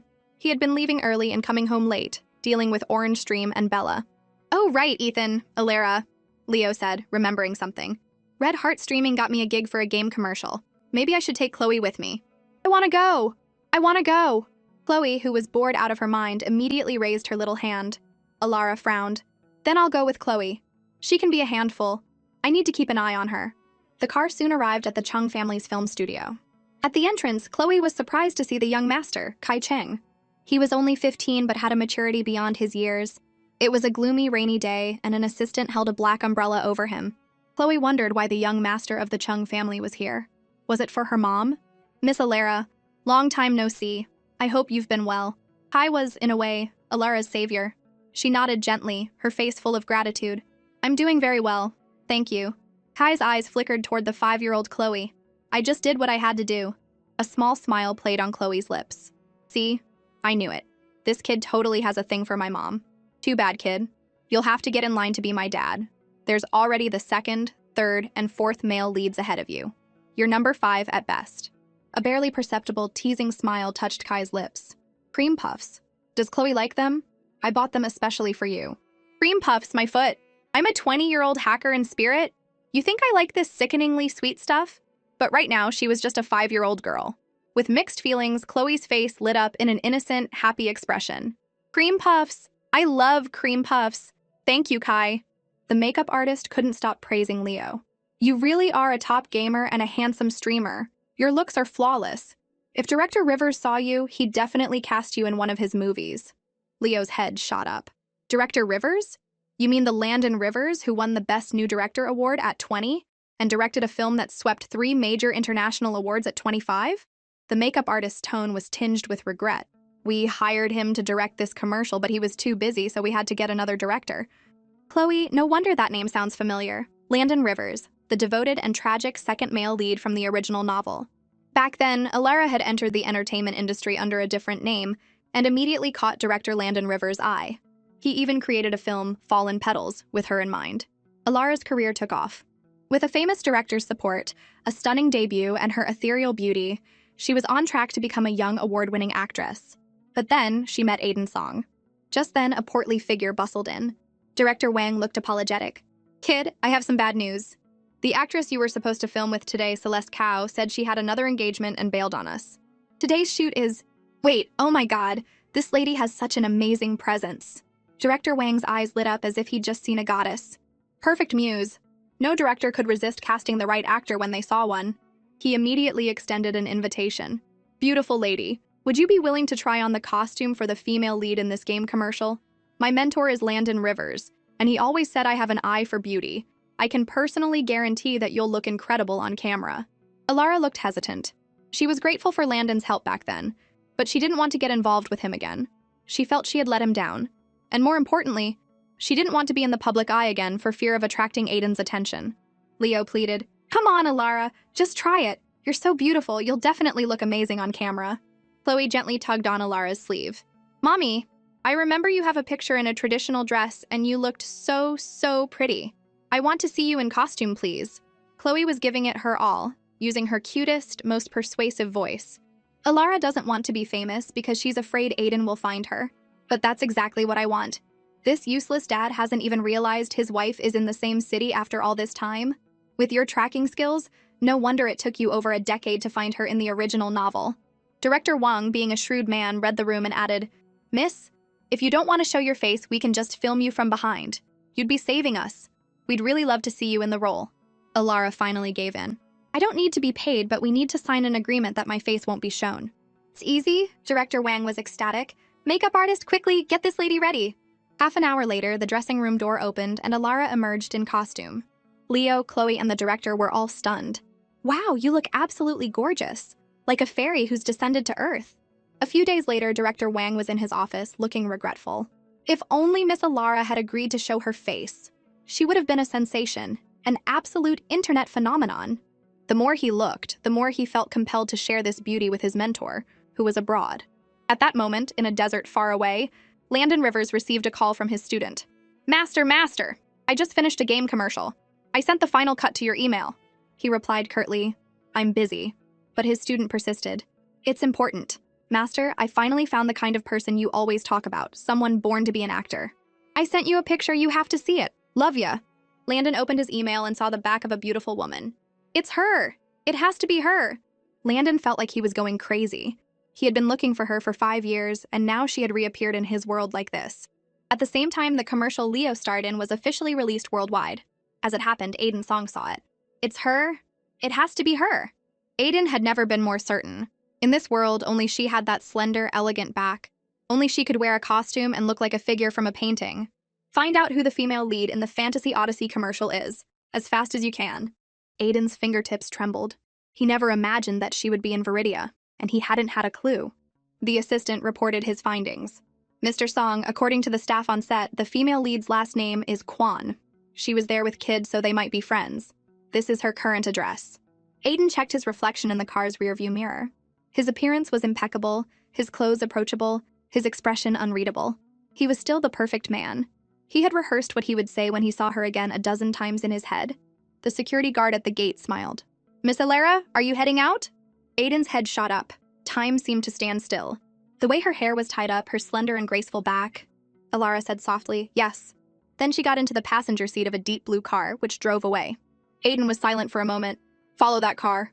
After a 20-minute drive, the car stopped in front of a kindergarten. Chloe immediately ran into Alara's arms. "Mommy, you're finally here!" Alara smiled. "Chloe, were you a good girl for your teacher today? Today we learned to count from 1 to 10.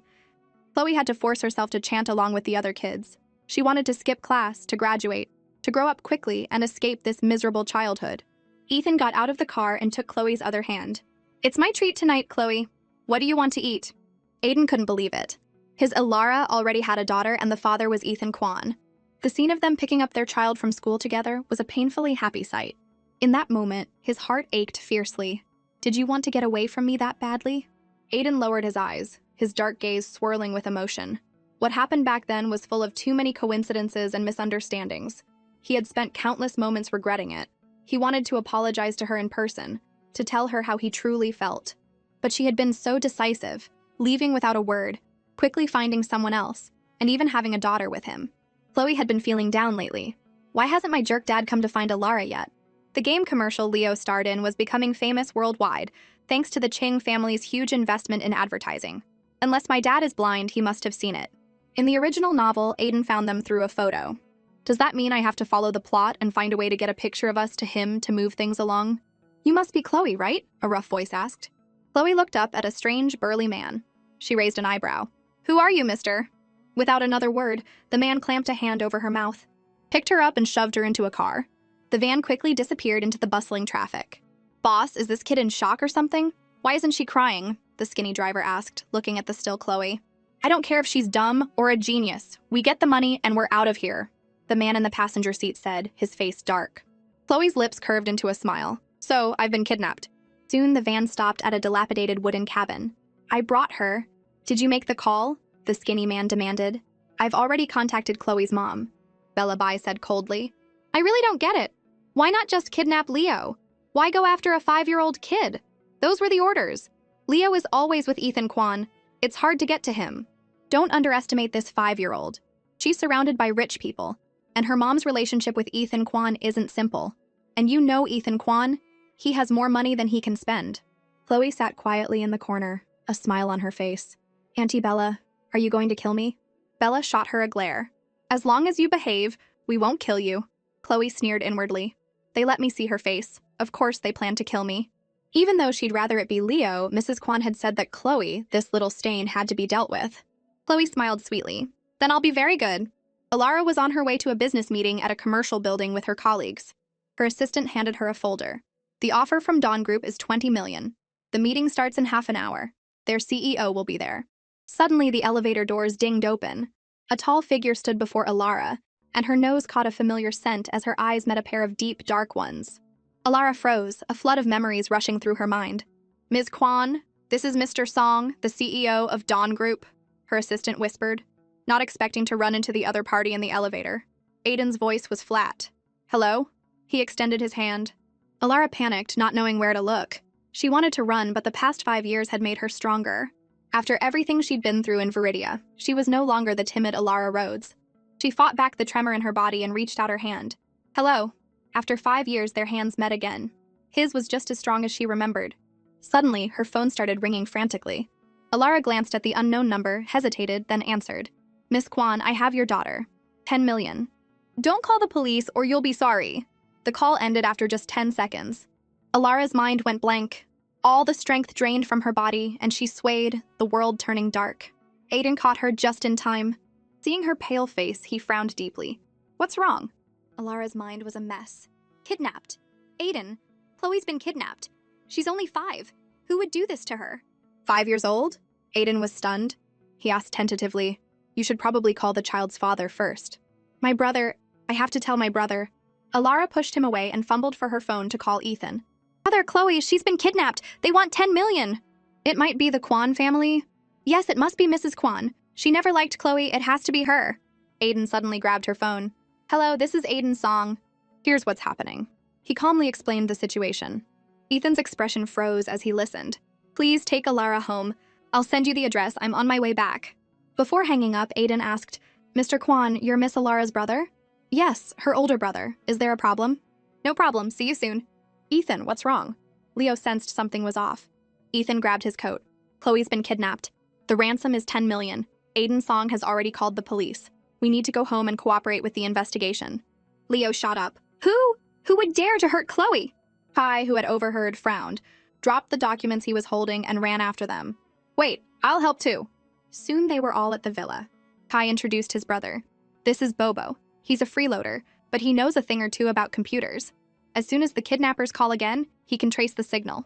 Bro, there are guests here. Give me some credit. First, my name isn't Bobo, it's Bobo. Second, I don't just freeload, I help with the garden and feed the chickens, Bobo protested. Alara's phone rang again. It was the kidnappers. The room fell silent. She answered with a trembling hand, putting it on speaker. Tomorrow at noon, leave the money on boat number 136 at the East Side Port. If I find out you've called the police, you know what will happen.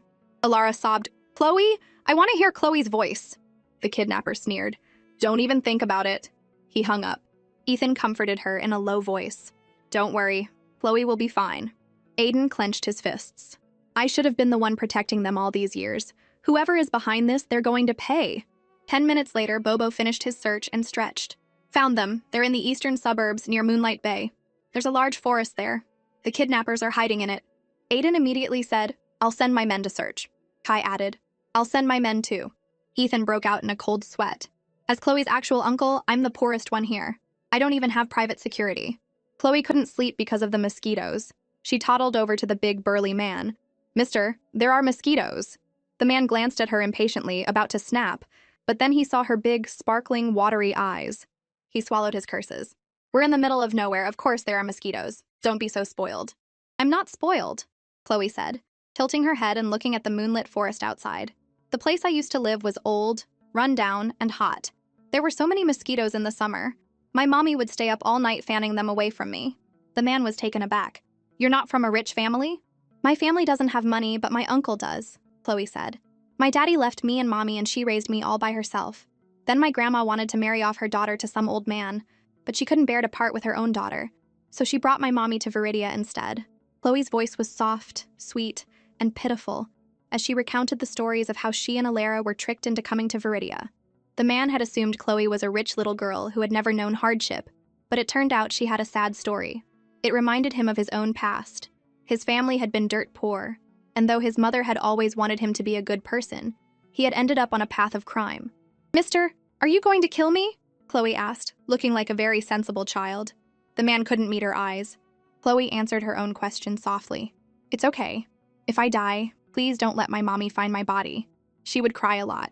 Mister, when you get the ransom money, remember to buy your mom some new clothes.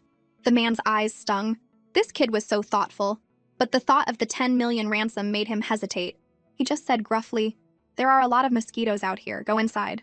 Okay, Chloe said sweetly. You should get some sleep too, mister. She turned and toddled back into the cabin, her face instantly turning cold and expressionless.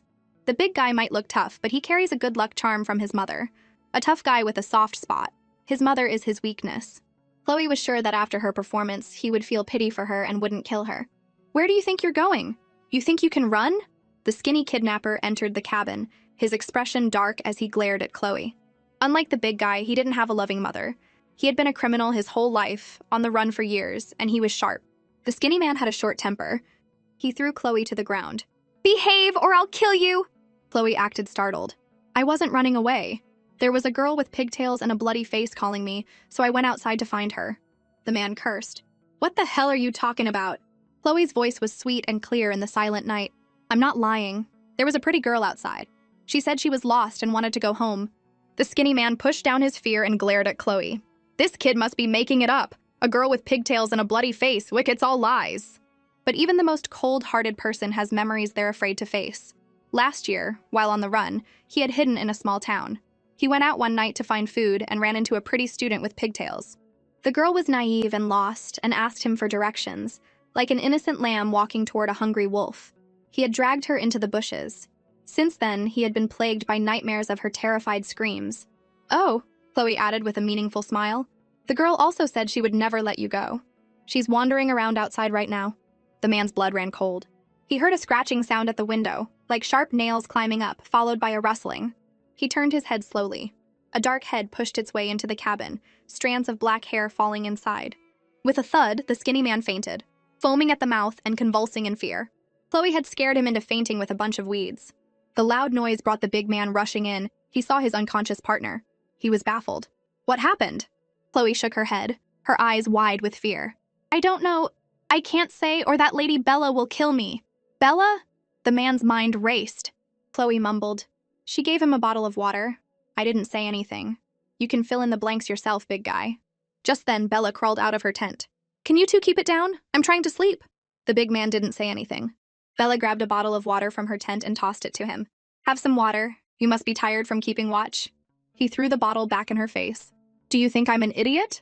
Poison me and my brother so you can take the ransom for yourself. A scream came from inside the cabin. You hit a woman. You're not a man. You tried to poison me and you expect me not to hit you. Even a kid saw what you were doing. The search party heard the sounds of a fight. The kidnappers were turning on each other. The team leader was about to give the signal to storm the cabin when the door creaked open. A little girl walked out calmly, her dark eyes scanning her surroundings. Chloe pouted. They only came together for money. A little push and they fall apart. This is so easy, I could do it in my sleep. Just then, a member of the search party rushed forward and scooped her up. Chloe was startled, thinking she'd run into a bear, but it was her rescuers. The rest of the team stormed the cabin. Freeze! Hands up! Soon, all the kidnappers were arrested and the rescue was over. Aiden was the first to arrive. Don't worry, Mr. Song, she's not hurt, a doctor said, draping a jacket over Chloe's shoulders. Chloe sipped the hot water the doctor gave her, her eyes darting to Aiden, who was beside her. My jerk dad has been staring at me. He must know about me and Mom by now. So, she deliberately called out to him, Uncle, did you bring people to save me? Thank you. Aiden's heart sank. Uncle? My own kid is calling me Uncle. After a long pause, Aiden finally asked, Chloe, do you want to know where your father is? He wanted to use the topic of her father to prepare her, so he could reveal the truth when the time was right. Of course I know where my daddy is, Chloe said, holding her cup and sneering inwardly. Trying to get close to me now? Too late, jerk dad. I gave you a chance to be my father before, but you and your germophobia blew it. Now I'm not going to make it easy for you. You're going to regret this. Aiden's heart skipped a beat. You know where he is? Chloe nodded. He's dead. The words from the 5-year-old were shocking. Aiden fell silent. Dead? I'm right here. My mommy told me. My daddy was a deep sea diver. He went on a dive 5 years ago and never came back up. That means he's dead, right? Aiden was speechless. The rescue team brought Chloe back to the house, which was now full of people. Chloe toddled over, her arms outstretched. Mommy, I'm back! Alara held her tight, tears finally streaming down her face. Aiden tried to comfort her. Chloe must be hungry after all that. Why don't we get her something to eat from the kitchen? Chloe nodded enthusiastically. Yeah, I'm starving. Ethan's eyes turned cold. This Aiden Song is a wolf in sheep's clothing, trying to worm his way in. I have to be on guard. Meanwhile, Kai took out his phone and made a call. What's the status of the 3 kidnappers? The rescue team leader reported, one of them has gone insane, and the other 2 beat each other half to death. It seems they had a dispute over the money and we just swooped in at the right time. Kai's handsome eyes narrowed. That's more like the Ace of Hearts style. One insane, the other's broken. A small smile touched his lips as he glanced at Chloe.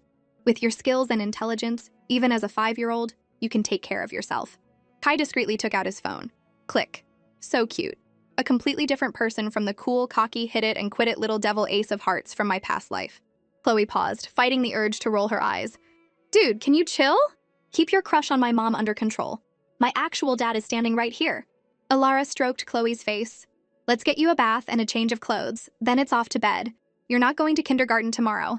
Mommy will stay home with you. I'm free tomorrow too. Aiden, who had been watching silently, added in a low voice. Aiden is so concerned about Chloe. Could he know who she is? I don't want the tall mister to stay with me, Chloe said with a devilish grin. He's a germaphobe. He thinks I'm dirty and doesn't want to play with me. Mommy, you have to wash your hands before you meet with him, or he'll think you're gross too. A little devil lived inside her. Daddy, you ignored me before, now I'm out of your league. Aiden started to panic. No, my daughter, my wife, let me explain. Ethan, who had been silent, finally spoke up coldly. Mr. Song, it's getting late, please leave. He was furious. I'm her brother, and you're hitting on my sister right in front of me and insulting my niece? Aiden, being a sharp man, knew he had messed up. It is getting late, I should be going. Alara, remembering something, quickly stood up. I'll walk you out. At the gate, Alara was silent for a moment before saying, Don't think you can take Chloe away from me. The Song family hasn't had a new heir in years. Old Mr. Song has been dreaming of a grandchild. Aiden pursed his lips. I won't. Alara rubbed her eyes, furious. So you do think she's dirty? I don't. The high and mighty CEO was in a full-blown panic. Why are women's minds so twisted? If I take her, you say I'm stealing her. If I don't, you say I'm rejecting her. He felt like he was damned if he did and damned if he didn't. I won't let Chloe leave me. She's my child, Alara said, wiping her eyes, a determined look on her face. She's my child too. You can't let her grow up without a father, and you can't leave me without a wife. Do you know I've been looking for you for 5 whole years? I didn't cherish you back then. And it wasn't until you left that I realized my whole world had collapsed. Your wife is Serafina Cheng, not me, Alara said flatly. After all, wasn't it her resemblance to his childhood sweetheart that had attracted him in the first place? Alara, I don't love her, Aiden tried to explain. He had been such a jerk back then. The misunderstandings between them were as high as the sky and as deep as the sea, impossible to clear up in just a few words. Alara, let's go home. Chloe wants cake and I don't know how to cut it. I only know how to cut meat. Aiden flinched. Alara didn't want to talk to Aiden anymore.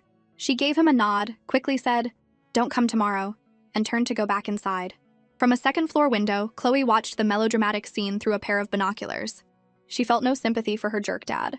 In the original novel, my sweet, naive mom was tormented from beginning to end. If I hadn't accidentally ended up in this novel, her life would be miserable right now. For the tragic heroine to rise up and fight back, she's going to need my help. A few days later, news came from the police station. The kidnappers had confessed. Alara clenched her fists. Was it Mrs. Kwan? Ethan told her the truth. There were two groups. Bellaby hates Leo and was manipulated by someone into targeting Chloe. As for the two kidnappers, they claim they took an anonymous online job. A mysterious person paid them a large sum to kidnap Chloe. The police traced the online ID to an account in the US, but they can't investigate any further.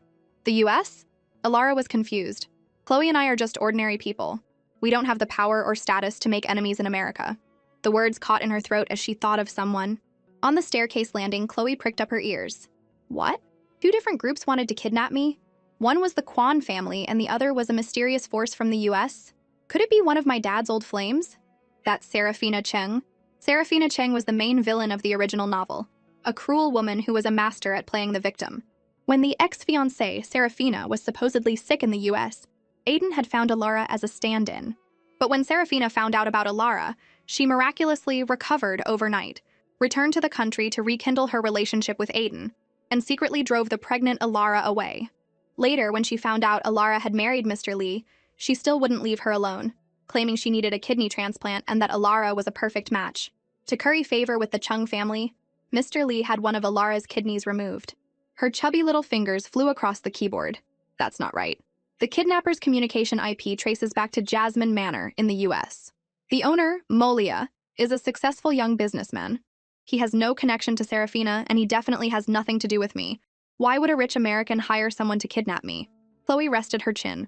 Just as she was about to dig deeper into this Mr. Molia, her computer screen flashed, and a line of text appeared. "See you at the World Hacker Competition." Chloe shot up, her big dark eyes blinking in surprise. A strong sense of threat washed over her. Someone found me. In the world of this melodramatic novel, there's another hacker as skilled as me? Impossible! Suddenly, a thought struck her. Could it be the man from my past life who hunted me down, but ended up sleeping with me? Did he get transmigrated into this book too? Chloe wanted to scream. In my past life, I was a menace to society. I had no problem with you hunting me down across the globe. But now, I've turned over a new leaf, and I'm living peacefully as a 5-year-old girl. I'm this innocent, sweet, and adorable child, and you still won't leave me alone? You hired kidnappers to try and kill me?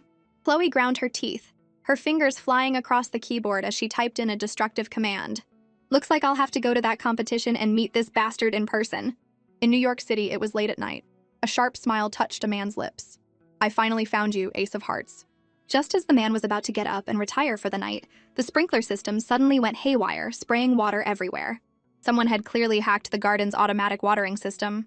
The man shook his head. Still the same vengeful little thing I remember. Alara knocked on Chloe's door with a tray of lunch. She was worried that being kidnapped at such a young age would leave a lasting psychological scar. Chloe, do you want to meet your father? Alara had been hesitating for a long time. She was afraid to tell Chloe the truth, worried she wouldn't be able to handle it. If you want to meet him, I can take you. The truth would come out eventually. One day, Chloe would find out that Aiden's song was her father. Chloe said seriously, if mommy still likes daddy, then I'm willing to meet him. I want the best mommy in the world to be happy and to have a daddy to protect her when she's in danger. When I grow up, I'll protect you with him too. The Alara in the original novel had such a miserable life. She was so kind, she deserved all the happiness in the world. If Aiden could protect her, Chloe could grudgingly call him dad. If he couldn't, there were plenty of other men who would want to be her stepdad. Alara's eyes welled up and she smiled as she stroked her daughter's hair. You're such a good girl, Chloe. Just then, a luxury car pulled up and Aiden got out, holding a Barbie doll. The internet said 5-year-old girls love these. Chloe will definitely like this gift. Mr. Song, a young voice called out. Aiden turned to see Kai Cheng, dressed casually but with a mature air about him. "Young Master Cheng, who are you here to see?" Kai thought, "I'm here to see the 5-year-old girl, of course." But he made an excuse. "I'm here to see Miss Alara. I have something to ask her." A bad feeling washed over Aiden. "It's broad daylight, and you, a minor, are here to see my wife?" Kai didn't linger. He knocked on the door, and the housekeeper let him in with a smile. Just as Aiden was about to knock, another voice called out, "Aiden!" The man was Landon Rivers, looking every bit the artist with his long hair. "You just don't give up, do you?" Landon sneered. Aiden scoffed. "Look who's talking." The two were old rivals, always clashing, and it was all because of Ilara Rhodes. When Landon first entered the film industry, he was captivated by Alara and immediately cast her as the lead in his film, Fallen Petals. He had planned to make her a star, but then Aiden's song had come along and stolen her away. Alara's adoptive mother was gravely ill and needed a lot of money for treatment, so Alara had agreed to be Aiden's contract lover and gradually faded from the public eye. Such a talented actress, wasted. Landon taunted him. "She ran so far to get away from you, and you still have the nerve to show up here?" In the living room, Kai gave Chloe a box of pastries he had just bought. "Chloe, are they good?" he asked with a playful smile. "Not at all. No matter how good they are, if you eat them 365 days a year, you'd get sick of them too." "I love them, but Mommy says I can't have too many sweets or I'll get cavities." Chloe thought, ugh, but on her face, a cute pout. The housekeeper rushed into the room. "Miss, a Mr. Rivers is here to see you." Alara froze for a second, then went to the door. When she opened it, she saw a familiar, slightly more weathered face. "Director?" Landon's eyes grew misty. It was really her. After 5 years, only she possessed that effortless grace. "Director, please come in," Alara said, excited to see him. Aiden, who had been standing by the door like a piece of furniture, wiped a bead of sweat from his brow. Chloe finished her pastry and was playing a video game with Kai, the city's newest release, Fantasy Odyssey. She was happy to play. It was at least better than the matching games, Snake and Barbie dress-up Kai had suggested earlier. Just as she logged in, she heard her mother's voice. Alara was introducing everyone to Landon. Chloe's ears perked up and her eyes widened. Kai beside her also looked up, as if he too remembered the plot of the original novel. Landon Rivers, the devoted second male lead who was a fan favorite, the one who made readers cry and whose popularity surpassed even the male lead, Aiden's song. "This is my daughter, Chloe," Alara introduced. "She's 5. "Hello, mister. I'm Chloe," she said, her eyes curving into crescents on her chubby little face. A daughter? 5-year-old daughter? Landon's mind raced. Could she be Aiden's? The thought made him even angrier. Alara has been raising a child all by herself for 5 years. It must have been so hard. Landon shot a glare at Aiden, then turned to Chloe. "It's nice to meet you, Chloe. I came in a hurry today, but I'll bring you a gift next time." "What kind of things do you like?" Alara interjected. "Director, don't spoil her. She doesn't need anything." "I want the newest game figures," Chloe said seriously. "I hate Barbie dolls." Landon smiled. "Okay, I'll remember that." Outside the door, Aiden silently threw the Barbie doll he was holding into the trash. "Who said all 5-year-old girls like Barbie dolls? My daughter doesn't." As evening fell, Alara walked Landon to the door. Before he left, he said earnestly, "Alara, I hope you'll seriously consider my offer.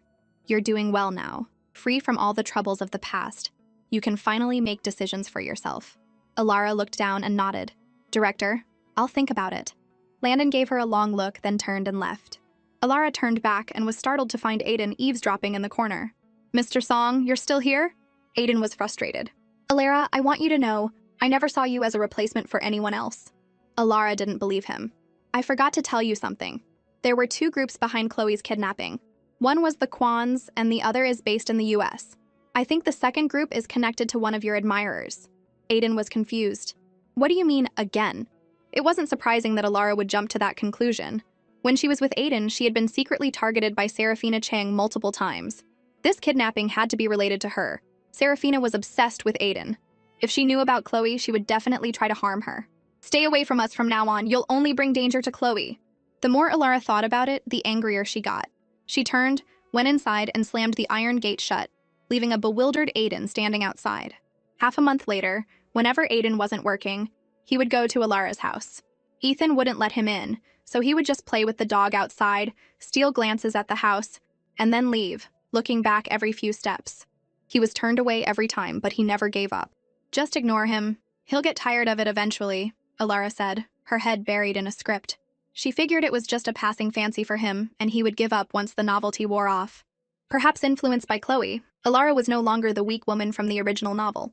Especially after Chloe had been endangered time and time again, her protective instincts had kicked in, and her intelligence had skyrocketed. Ding dong. The doorbell rang. Chloe, go get the door for your uncle. It's probably them, Alara said. Chloe happily opened the door. It wasn't her dad, and it wasn't Ethan. It was a familiar face she hadn't seen in a while. Iris Kwan.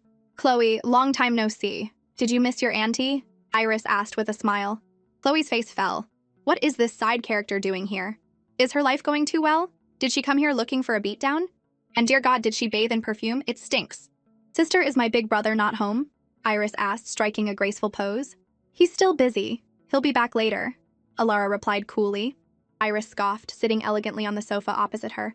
Big brother is so strange. He has a perfectly good mansion, but he insists on living in this rundown place, letting just anyone in. Alara focused on her script and ignored her. But Chloe looked up and said sweetly, You're wrong, Auntie. My uncle would never let harmful, non-recyclable trash like you into his house. You little bastard! The words were on the tip of her tongue, but Iris forced herself to maintain her ladylike demeanor. She had a clear purpose for being here today, to find Ethan. Rumor had it that director Landon Rivers was preparing for a new film and had become friends with Ethan, visiting him frequently. If her brother could introduce her, and she could get a role in Landon's film, her value would skyrocket, bringing her one step closer to her beloved Aiden. She had to seize this opportunity to become a star, win over Aiden, and marry into the Song family, becoming the lady of the house. Sister, are you reading a script? Iris noticed the thick binder in Alara's hands, filled with notes. Alara just grunted in response. Iris giggled. Don't tell me you've heard about Director Rivers and are hoping to use your connection with Big Brother to get a cameo in his new film? Sister, let me give you some advice. You're not cut out to be an actress, and Director Rivers wouldn't give you a second glance. If anyone's going to catch his eye, it's me. Last year at a party, he even stopped me and asked for my card. Sister, not everyone is made for acting. I took acting classes in college, so at least I'm not afraid of the camera. You've been busy raising a child. You should stick to what you know. Alara put down her script. Could you please be quiet for a moment? She was trying to study the script, but Iris's constant, condescending chatter was a huge distraction. Iris was taken aback, her eyes flashing with venom. Does this woman think she can act all high and mighty just because she has my brother's protection? The doorbell rang again, and Chloe bounced over to open it. Standing outside was the handsome, long-haired Landon Rivers. Chloe greeted him sweetly. Uncle Landon, you're here. Welcome. Landon smiled. You little rascal. Here's that figure I promised you. Iris quickly introduced herself. Director Rivers, it's an honor. I'm Iris Kwan, Ethan's sister. Landon's bright eyes swept over her dismissively, and he gave a curt nod. Hello? His tone was cold and distant. Iris wasn't surprised. Geniuses were often eccentric, and Landon was famously difficult, known for keeping everyone at a distance. But the next scene nearly shattered her worldview. The same Landon Rivers who had just been so cold to her immediately broke into a warm smile the moment he saw Alara. You've been looking at the script for 3 days now. What do you think? Alara answered honestly, I have some thoughts. I've marked the parts that need changes in blue pen. Iris frowned, a strange feeling creeping up on her. She coughed and said disapprovingly, Director Rivers is one of the best screenwriters in the industry. You haven't had much education. What could you possibly know? Don't make a fool of yourself. Landon was focused on the revised script. Some of these changes don't quite work. Before he could finish, Iris interjected, Director, my sister isn't well educated. Please don't blame her. If you'd like, I could take a look at your script. But Landon didn't even spare her a glance. However, Alara, I will consider adding the new scene you suggested. Iris was dumbfounded. Landon is actually listening to someone else's suggestions? Isn't he notoriously stubborn, never letting anyone touch his scripts? Iris persisted. Director, I've studied screenwriting. I can help my sister with the revisions. Landon frowned. Miss, could you please be quiet? Director, I didn't mean to offend you. Iris tried to explain. I just thought I could assist my sister. Be quiet! All this chatter is giving me a headache, Landon said, clearly annoyed. He'd been in the film industry for years. He could see right through a schemer like her. Alara, I'm going to borrow your study to revise the script. Call me when dinner's ready. Of course, Director. Go ahead. Iris couldn't help but think, did Landon fall for Alara's looks? Did she use her body to get close to him? I underestimated you, sister. You hide your schemes well. Alara's face hardened. Landon is my mentor. You should at least come up with a believable lie. Iris laughed. Director Rivers is a legend in the Viridia film industry. He's your mentor? You're a woman who's had a child after all. Alara couldn't take it anymore. She stood up, trembling. Get out! Did I strike a nerve? I was just telling the truth. Why are you so angry? The more Iris saw her reaction, the more certain she was that something was going on. Chloe had seen enough. She opened her mouth and bit down hard on the scheming woman's hand. Iris shrieked, "Leave me, it hurts!" Chloe seemed to be in a frenzy, her hands on her little hips. "Mommy, should I let Big Yellow out? He hasn't had his rabies shot. I'll let him bite this mean lady." Hearing that, Iris panicked and ran away. Chloe bit her lip, her eyes filled with anger. Alara looked down at her 5-year-old daughter and suddenly understood. If she continued to be a pushover, the Kwan family would always see her as a weakling they could easily manipulate. She had to stand up for herself, to build her own strength and prove them all wrong. Chloe thought, "Get to work, my dear mother. Stop relying on men, stop trying to please everyone. Mom, you have to become strong to protect the ones you love." That weekend, tempted by her dad's promises, Chloe happily went with him to see Landon Rivers. Chloe scoffed inwardly. "You think I don't know what you're doing? You're just trying to provoke Landon to show off your father-daughter bond and put him in his place." Aiden glanced at his precious daughter out of the corner of his eye and cleared his throat. "Chloe, who do you like more, Uncle Landon or me?" "You're so childish, Dad."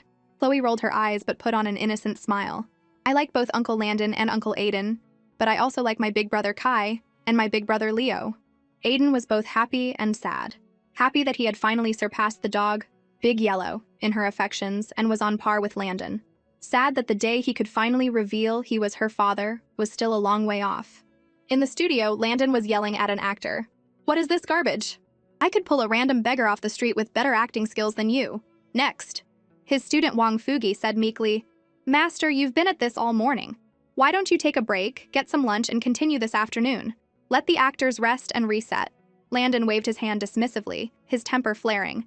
"No breaks, bring in the next one." Just then, a sweet voice called out, "Hi, Uncle Landon." Chloe beamed. The fatigue on Landon's face vanished, replaced by a kind smile. "Well, if it isn't our little Chloe. What brings you here today?" His mood changes faster than you can flip a page. The student was stunned, looking at Chloe as if she were a saint. He quickly added, "Chloe must have known her Uncle Landon has been working so hard he hasn't even had lunch, so she came to eat with him, right?" Chloe nodded. "Okay, I'm hungry." Landon immediately gave an order. "Everyone, take an hour break, lunch is on me, and order a deluxe lunch with a kid's meal." Just then, Landon noticed Aiden was also there and frowned. "Where did you come from?" Aiden scooped Chloe into his arms, his tone slightly boastful. "I came with Chloe. It's the weekend, she just finished her homework, so I brought her out for a bit. And to show you how much our father-daughter relationship has improved." "Annoying, isn't it?" Landon sneered and muttered under his breath, "Idiot." "Master, lunch is here." Wang Fugi gave Chloe a wink and whispered, "Little Chloe, your Uncle Landon doesn't eat much. He's as thin as a rail. You have to make sure he eats more, okay?" Chloe nodded obediently and put a piece of braised pork in Landon's bowl. "My mommy said that even if you're busy with work, you shouldn't forget to eat or you'll get sick. Food is important." Seeing this, Aiden cleared his throat. "Chloe, I'm very busy with work too, and I have stomach problems." Chloe rolled her eyes internally. "Seriously, Dad, you're jealous of this too? You're so childish. Why don't you just come to kindergarten with me?" She forced a sweet smile and put a piece of pork in his bowl too. It was bigger than the one she gave Landon. CEO Aiden was satisfied. Suddenly, his phone rang. "Chloe, you eat first. I need to take this call." At the same time, an actor came over to ask Landon a question about the script. Chloe, feeling thirsty, went over to a nearby refrigerator to get some water.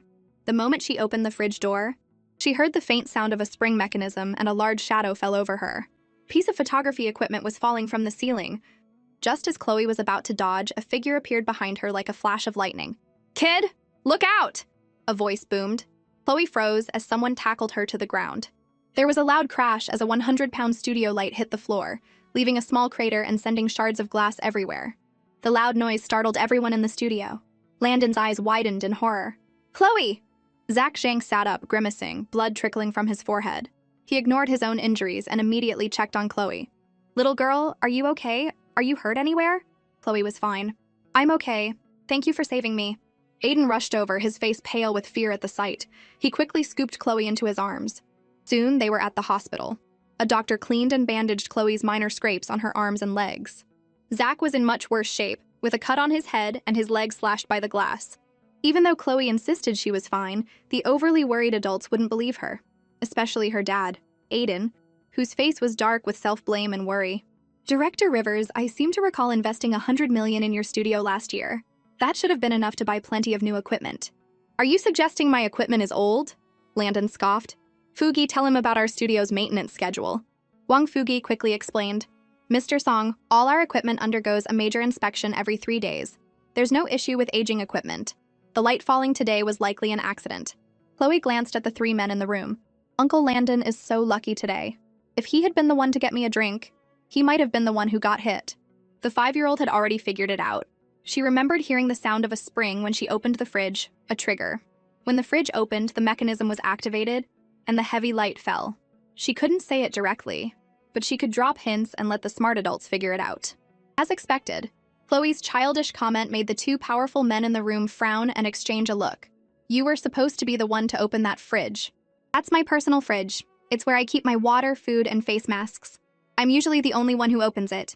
They were both stunned. If Zach hadn't shown up, Landon would have been the one to open that fridge, and he could have been the one who got hit. Landon turned to his student. Don't let anyone touch the scene.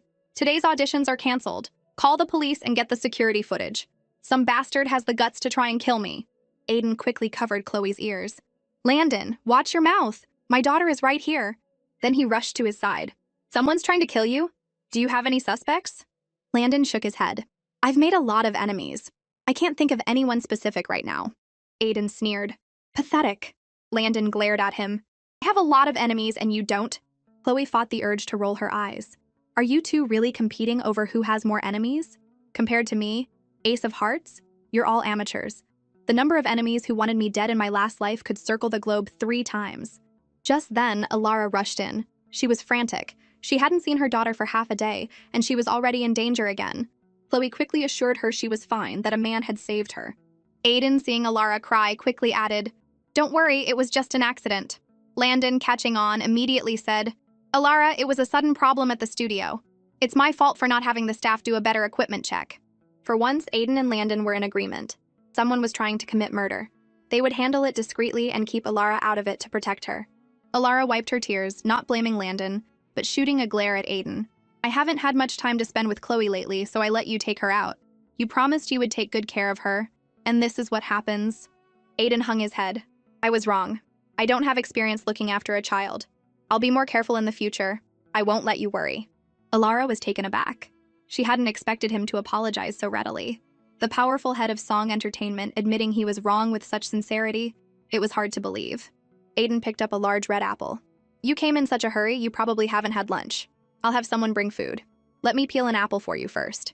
He took a small knife from the fruit basket and began to peel it carefully. Alara was surprised. I don't remember you ever knowing how to peel an apple. Aiden smiled handsomely. I learned. He thought Alara must be so touched. To win her and my daughter back, I practiced peeling apples late into the night. It finally paid off. Alara pursed her lips and muttered, Miss Cheng has been sick for years. You must have learned to take care of her. I understand. Aiden was baffled. Do all women think like this? He quickly explained, That's not it. I just started practicing peeling apples half a month ago. I also practiced playing with clay, playing video games, and I'm learning to cook. This has nothing to do with Serafina Cheng. Landon looked at Aiden like he was a complete moron.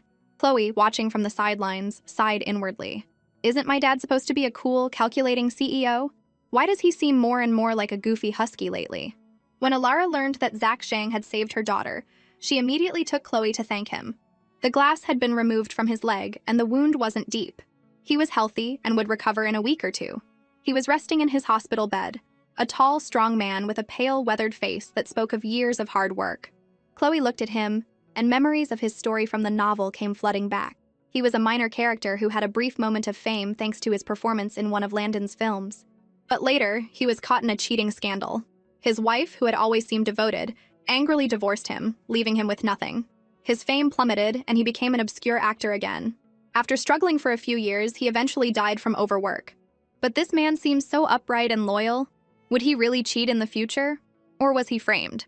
Chloe decided to investigate his personal situation when she had the chance. A life-saving favor had to be repaid. Zach's eyes suddenly widened as he stared at Alara. You're Alara Rhodes? Miss Rhodes? His voice trembled as he rubbed his eyes, thinking he was dreaming. The actress who had a fleeting moment of fame 5 years ago before disappearing? I used to be called Alara Rhodes, but my real name is Alara Kwan, she said with a gentle smile. I'm Chloe's mother. Thank you for saving my child. Miss Rhodes, I never thought I'd meet you here. You're as young and beautiful as ever. Zach was so excited he was tripping over his words, his face flushed. I've always followed your work. You're my idol. Zach, get some rest. You can join the cast once you've recovered, Landon said. Seeing that there were no outsiders around, he gave him a sly wink. By the way, Miss Alara is the female lead this time. We'll be announcing it in a couple of days, so keep it a secret for now. Really? I get to act with my idol? The 30-something-year-old man was as excited as a 5-year-old. Mommy, were you an actress before? Chloe asked, feigning curiosity. Alara didn't hide it. Yes, I used to act. Your Uncle Landon was the director. Mommy is the prettiest in the whole world. She'll definitely be a big star. Mommy, why did you stop acting? Chloe continued, her face a mask of innocence. Alara was at a loss for words, unsure how to explain the story of her running away while pregnant. Landon sneered. Your mother is a talented actress. She just had bad luck and ran into a certain bastard. He was still angry just thinking about it. Alara, you needed money. You could have just asked me, a famous director. Why did you have to go to that cold-faced jerk Aiden's song? Director, I should take Chloe home now, Alara said, changing the awkward subject. She still has her kindergarten homework to do. She was about to leave the hospital, holding Chloe's soft little hand, when a familiar figure walked toward them. Kai stopped, seemingly surprised to see Chloe. Miss Kwan, Director Rivers. Young Master Chung, good timing, Landon said with a slight nod. My friend Zach is in the hospital. Please make sure he's well taken care of for the next few days. Of course. I have some other matters to attend to. With that, Kai nodded to everyone and strode away. Chloe watched him go, curious. That's weird. Aren't you trying to win my mom over? Why didn't you even look at her today? You definitely saw the scrapes on me, but you didn't ask about them or try to suck up to my mom. She scratched her head, completely baffled by the mind of a 15-year-old boy. An assistant whispered to Kai, Young Master, according to the audio from the hospital room's security camera, the incident at Director Rivers' studio was deliberate. It seems he was the target, and Chloe was just caught in the crossfire. Kai gestured with his finger. Have someone keep an eye on Landon Rivers. Even though Chloe can protect herself, I'm still worried. She's just a 5-year-old kid, not the terrifying woman from my past life who could kill with a single look. There are too many unknowns in this novel. I need to find a way out of here as soon as possible. Aiden and Landon worked together, quickly recovering the security footage and identifying the suspect, an obscure actor named Ryan Zhang, who had been rejected at the audition. But Ryan was cautious, so Landon used the excuse of a second audition to lure him back. Aiden, as usual, showed up at Alara's house with groceries. He had learned his lesson and now brought practical things instead of flowers and jewelry. After checking on Alara and Chloe's homework, he left for Landon's studio. The housekeeper, Auntie Zhao, commented, At first, I didn't think Mr. Song would last more than a few days, but it's been over half a month and he's more dedicated than ever. He was asking me for recipes today. It looks like he wants to learn to cook to impress you. Alara changed the subject. Auntie, could you please wash the vegetables? I'm going to check if Chloe has finished her homework. She went upstairs, but Chloe wasn't in her room. Alara wondered if she had snuck out to play again. Meanwhile, Chloe had taken advantage of her dad's distraction and hidden in the trunk of his car. She knew he was going to meet Landon to catch the culprit who had tampered with the light. I'll go see for myself who has a death wish, trying to pull a stunt like this in broad daylight. The black luxury car drove discreetly to Landon's studio. Just as Aiden opened the door, he heard a soft, sweet voice from the trunk. Uncle Aiden? He opened the trunk, stunned. Chloe, what are you doing in my trunk? Did you sneak out without your mom knowing? That's very dangerous, you know. Chloe immediately waved her chubby little hands and called out sweetly, I want to play with Uncle Aiden. The scolding died on Aiden's lips at the sound of her sweet, soft voice. My precious daughter is so cute, especially when she's trying to be sweet. Don't sneak out again, or I'll have your mom spank you, understand? He said, his voice softening. They went into Landon's studio. Landon came over and with a few words coaxed Chloe into the next room. Chloe, I hear you like to play on the computer. Go play in this room, and don't wander off, okay? It was clear they had important things to discuss and didn't want a 5-year-old around. Chloe didn't protest. Okay. She happily went into the room with her milk carton. With Chloe gone, the warm smile on Landon's face vanished. Ryan Zhang, the one who tampered with the light, I tricked him into coming here for an audition half an hour ago and caught him. I showed him the security footage and he confessed. He said he was angry at me and wanted revenge. Aiden sat down, his voice cold. Impossible. Someone put him up to it. No kidding. I'm not an idiot like you. Of course I know someone was behind him. Landon frowned, his tone dismissive. Ryan is an obscure actor with no background and no talent. There's no way he could have pulled off something like this alone. Someone had to have helped him. I suspect Wang Entertainment is behind it. After all, you control 2/3 of the entertainment industry, and they have the rest. Now that you're investing in my new film, which has blockbuster potential, it's not surprising they'd resort to this to protect their market share. I'll look into it. If it really was Wang Entertainment, Aiden thought of his innocent daughter being caught in the crossfire, and his eyes turned dark. It's time for Wang Entertainment to go bankrupt. Soon Ryan was brought in. He was cursing Landon, calling him a talentless hack. Zach Zhang is just like me. Why did Landon choose him? What does he have that I don't? Landon was furious. Why? Because Zach stays in shape while you're always at bars with yellow teeth. Zach works out and you can't even memorize your lines. Why would I choose you? You don't have the talent, and instead of working on it, you try to kill me. Go rot in jail. Aiden glanced at Ryan and said in a low voice, "Listen, if you're working for the Wang family, you will pay a terrible price." Ryan's face went pale. He didn't know how he had offended Aiden or why he was working with Landon. But the threat in his voice was real, and it sent a chill down Ryan's spine. In the small room, Chloe listened to her dad's badass declaration through a listening device. My dad is pretty cool, Chloe thought. Poor Ryan is probably going to be in jail for a long time. But he's most likely just a pawn. Someone powerful is pulling the strings. Put him up to it. Chloe cracked her knuckles, her chubby fingers flying across the keyboard. She quickly found that $1 million had been deposited into his account from Wang Entertainment. This company has guts messing with my dad. Chloe stroked her chin. Landon was lucky this time, but Wang Entertainment won't give up. They'll probably go after the director and actors next, and maybe even the innocent Alara. She decided to subtly leak Wang Entertainment's plans to her dad, Landon, her uncle, and the Chung family. I'll just provide the knife. What they do with it is their business. After all, I'm just a 5-year-old kid. I don't know anything. Just then, the door opened. Chloe quickly switched her screen to a game of Plants vs. Zombies. "Uncle Landon, are you back?" she asked, turning around. But it wasn't Landon or Aiden.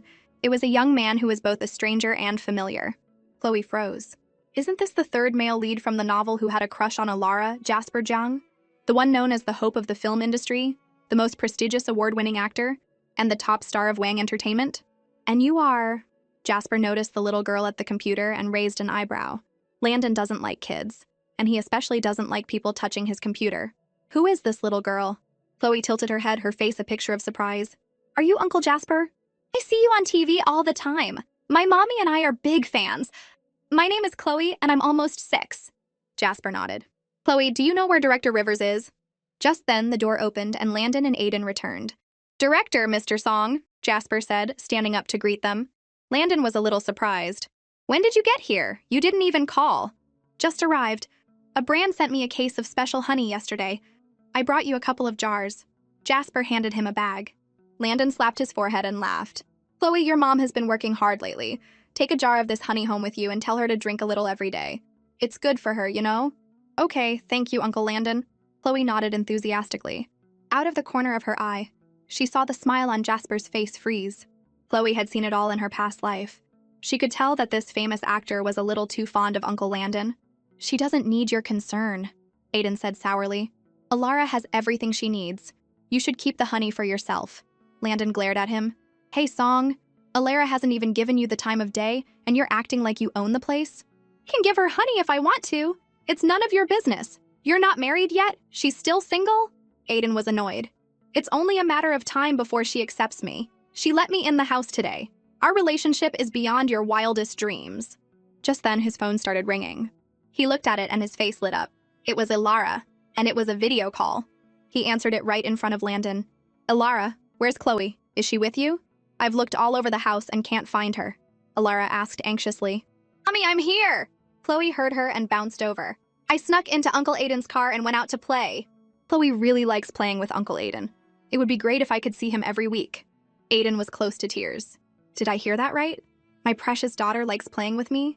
This is a huge step forward in our father-daughter relationship. Alara paused, a complex emotion in her eyes.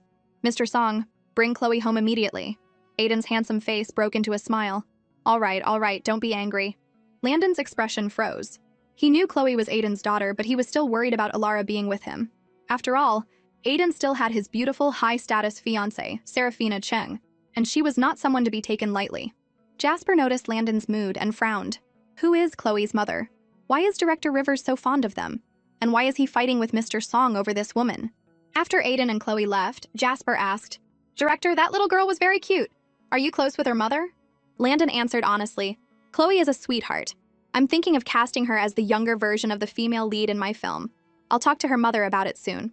You've met her mother, but it's a secret for now. I promise you'll be shocked when you see who it is. Jasper was curious and a little jealous. He hadn't seen Landon smile so genuinely since Alara Rhodes left the industry. A few days later, Serafina Cheng was at Song Entertainment. Her best friend, Celeste Cao, made her a cup of coffee. Why didn't your fiancé, CEO Aiden, come with you? Serafina sighed. I came to see him, but his staff said he was out, so I came to visit you instead. Ever since that woman left 5 years ago, Aiden has been a different person, so hard to read. But she was determined to hold on to her title as his fiancé. She put down her coffee and smiled gently. Celeste, I heard you got a role in Landon Rivers' new film. Congratulations. His movies are excellent. Your career is sure to take off. Celeste shrugged. It's just the second female lead. Nothing to brag about. The second female lead? Serafina was surprised. You're a big enough star to be the lead. Just then, Celeste's assistant burst in. Celeste, Director Rivers just released the poster for the female lead. Celeste glanced at the poster and froze. She would never forget that face. Rhodes, didn't she leave the industry? Celeste? Serafina noticed her strange reaction. What's wrong? Are you not feeling well? Celeste's face was unnaturally pale. Serafina went over to check on her and saw the movie poster. Her own face turned livid. It was Alara Rhodes. She had worked so hard to get rid of her, and now she was back? I got rid of her once, I can do it again. Celeste was trembling. You already left the industry, why are you back? Are you going to pretend to be an innocent little flower again? Steal my spotlight, steal Landon's love? Did he bring you back because he's still in love with you? Alara went to Landon's studio to sign the contract. Aiden, not trusting them to be alone, shamelessly tagged along, leaving Chloe at home by herself. Bored, she remembered her kindergarten art project was due. Though she hated it, she gritted her teeth, found some scissors, glue, and colored paper, and started cutting. Kindergarten is so boring. I don't want to do homework. Just as she was randomly snipping away, her savior arrived, Kai. Chloe's eyes lit up. Hey, come help me with my homework. Chloe handed him a pile of colored paper. Defeated by her puppy dog eyes, he resigned himself to doing her kindergarten art project. The weather was nice today, and Kai was dressed in casual summer clothes, his short blonde hair ruffling in the breeze. As he bent his head to cut the paper, Chloe saw the sharp, handsome outline of his profile. If this kid were a few years older, my dad wouldn't stand a chance. Chloe, when will your mom be back? Kai asked, glancing at her out of the corner of his eye. She said she'll be back at 10.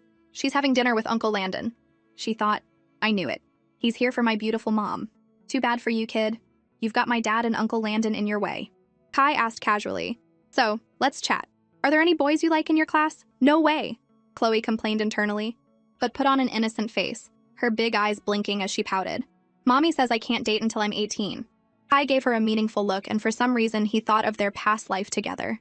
When Kai took on the Ace of Hearts case, she had just turned 18. It was indeed an age full of surprises and beauty. A small smile played on his lips as he continued. So what type of boy do you like, Chloe? Chloe had no idea. She wasn't even sure if she liked boys or girls. But for some reason, her past life came to mind. I like boys with dark eyebrows, big eyes, and a really nice side profile. It'd be great if he wore a black uniform, was good at fighting, good at video games, and could also cook, race cars, fly planes. She thought, forgive me, Prosecutor Kai, for using you as an example. Kai had to fight to keep from smiling. A metaphorical wolf's tail was wagging triumphantly behind him. Ace of Hearts. You're describing my past self. You really haven't forgotten me. Chloe's clear eyes blinked. So Kai, what kind of girl do you like? Kai thought silently. I like a little troublemaker who loves to fight, is arrogant and a con artist, but secretly feeds stray kittens. Even though she's bad, arrogant, and sleeps with people and runs, I still love her. Chloe's eyes curved into a smile. Oh my god, he's getting all sweet just thinking about my mom. Dude, don't fall too hard. Kai had company business to attend to. He ruffled Chloe's fluffy hair and left. He instructed his assistant, tell Chloe's kindergarten art teacher to give a craft assignment every week, and make them as difficult as possible. Whenever Landon was free, he would come to see Alara, and he would always bring Jasper with him. Jasper was taking this film very seriously, turning down all his other work for the next 6 months to focus on it. Every time Landon came to see Alara, Jasper would be right there with him, under the guise of the male and female leads getting to know each other and rehearsing. Landon's eyes narrowed as he watched Chloe play a video game. He couldn't help but praise her. Chloe is such a smart kid. She's really good at games. Aiden's lips curved into a smile. Of course! Look who her father is. A tiger doesn't raise a dog. Landon rolled his eyes. Have some shame. And don't you have a home? Why are you always at Alara's house? Aiden scoffed. Don't you have a home? Every time I come here, you're here. Landon gritted his teeth, grabbed his shirt, and dragged him outside. Chloe watched them, confused. What are those two doing? Once they were outside, Landon pulled out his phone. If you really care about Alara, then stop hanging around. She's getting so much hate online, you should be trying to shut those people up, not just watching her get attacked. Aiden was surprisingly calm. Don't worry, it's being handled.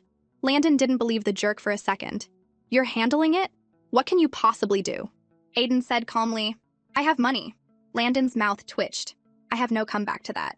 Aiden showed him his phone, and Landon was shocked. The internationally acclaimed but banned film from 5 years ago, Fallen Petals, was now available to watch. The internet was buzzing. People were shocked to discover that the lead actress, Alara Rhodes, was the same Alara Kwan from Landon's new film. Director Rivers is a master of cinematography. The way she looks in that traditional dress is breathtaking. Aiden was confident. Once those clueless netizens watch Fallen Petals and see how talented Alara is, they'll shut up. Time flew by, and it was the weekend again. Aiden personally came to pick up 5-year-old Chloe and take her to his company headquarters. He had finally figured out what his daughter liked. Strange, unique, interesting, sci-fi, and adventurous things, not pink dolls. Uncle Aiden, does your company really have cute robots? Aiden nodded. Yes. We just got a new batch of smart robots to deliver coffee and food. They're from Silicon Valley, very advanced. If you like them, I'll give one to you. Chloe was thrilled. Yay! Just as Aiden opened his office door, he saw Serafina Cheng inside. Aiden, I brought you some chicken soup. He replied coolly. You don't have to do that. I have people who handle my meals. Serafina shook her head gently and placed the container on the table. I heard you've been working hard lately, and I was worried. The doctor said I don't have much time left. You can't let me leave with regrets, can you? I want to take care of you. Aiden frowned. The best doctors in the country are treating you. You're not going to die. Serafina shook her head sadly, her long eyelashes lowered, as if she had 1,000 sorrows but couldn't bring herself to speak. A perfect damsel in distress. Chloe scoffed inwardly. Look at her clothes, her voice, her expression. She's completely copying Alara. You have a terminal illness? Yeah, right. Uncle Aiden, the chicken soup this auntie made smells so good. Chloe's big dark eyes were fixed on the soup container and she licked her lips. Aiden's expression softened. This auntie is my... Before he could finish, Chloe interrupted. I know. This auntie must be your cook. Chloe's face full of anticipation. Uncle Aiden, can I have some of the cook auntie's chicken soup, please?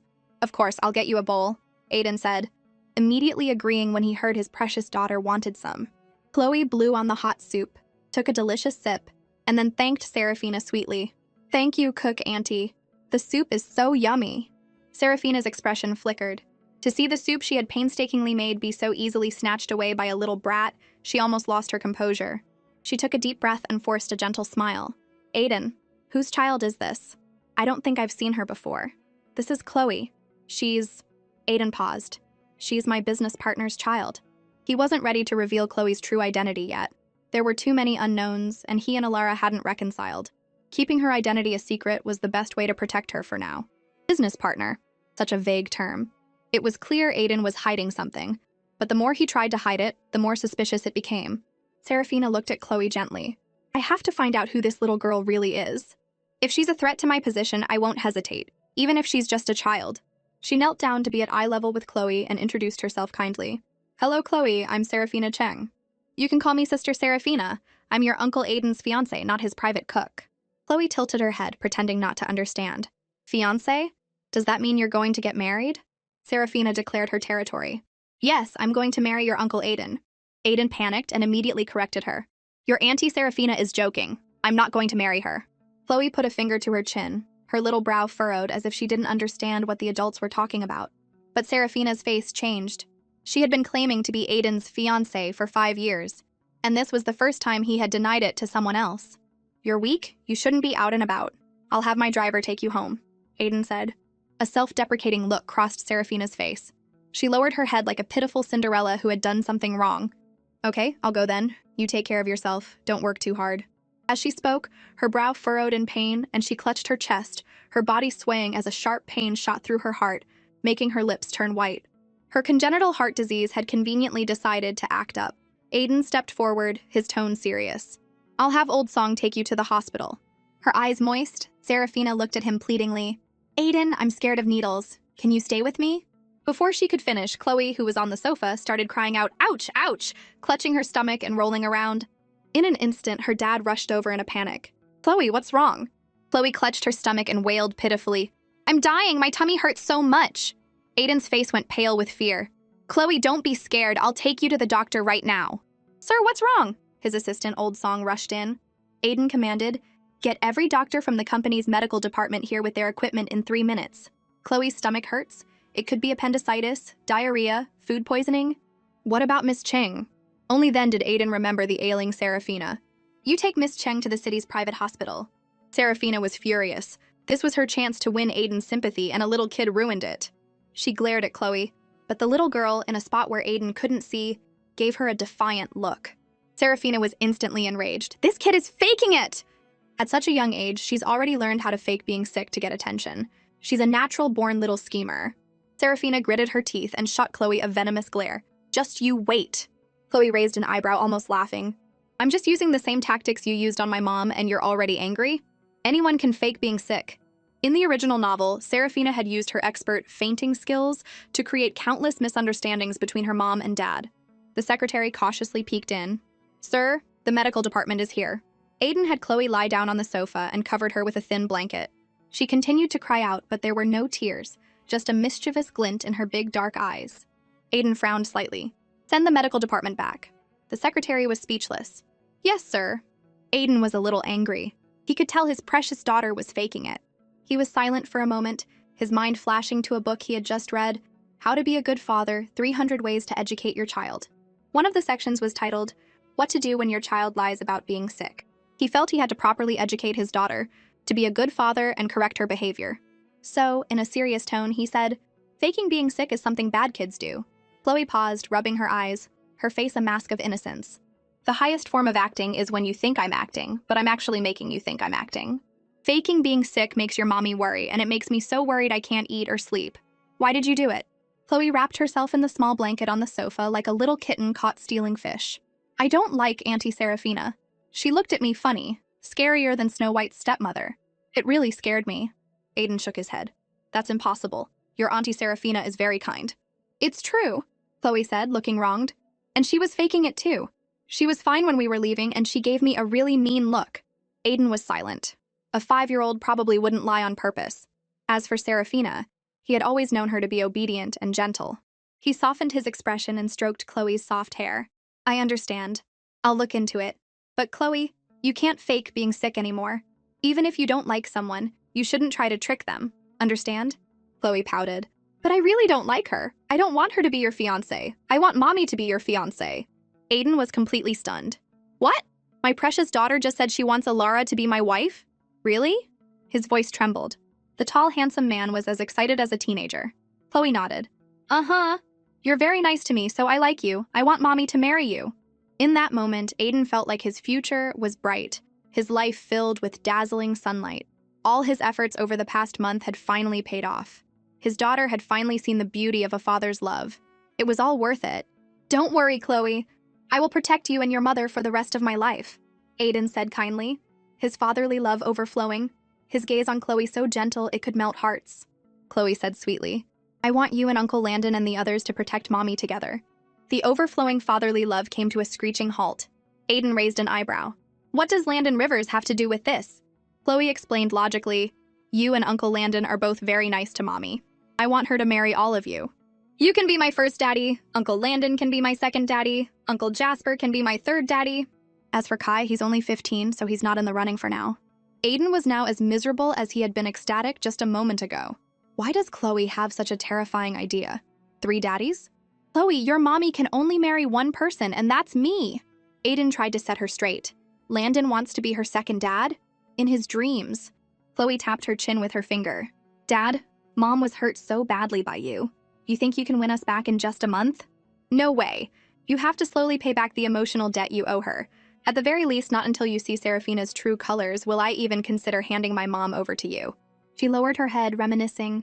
You don't know, Uncle Aiden. When I was little, my family was very poor.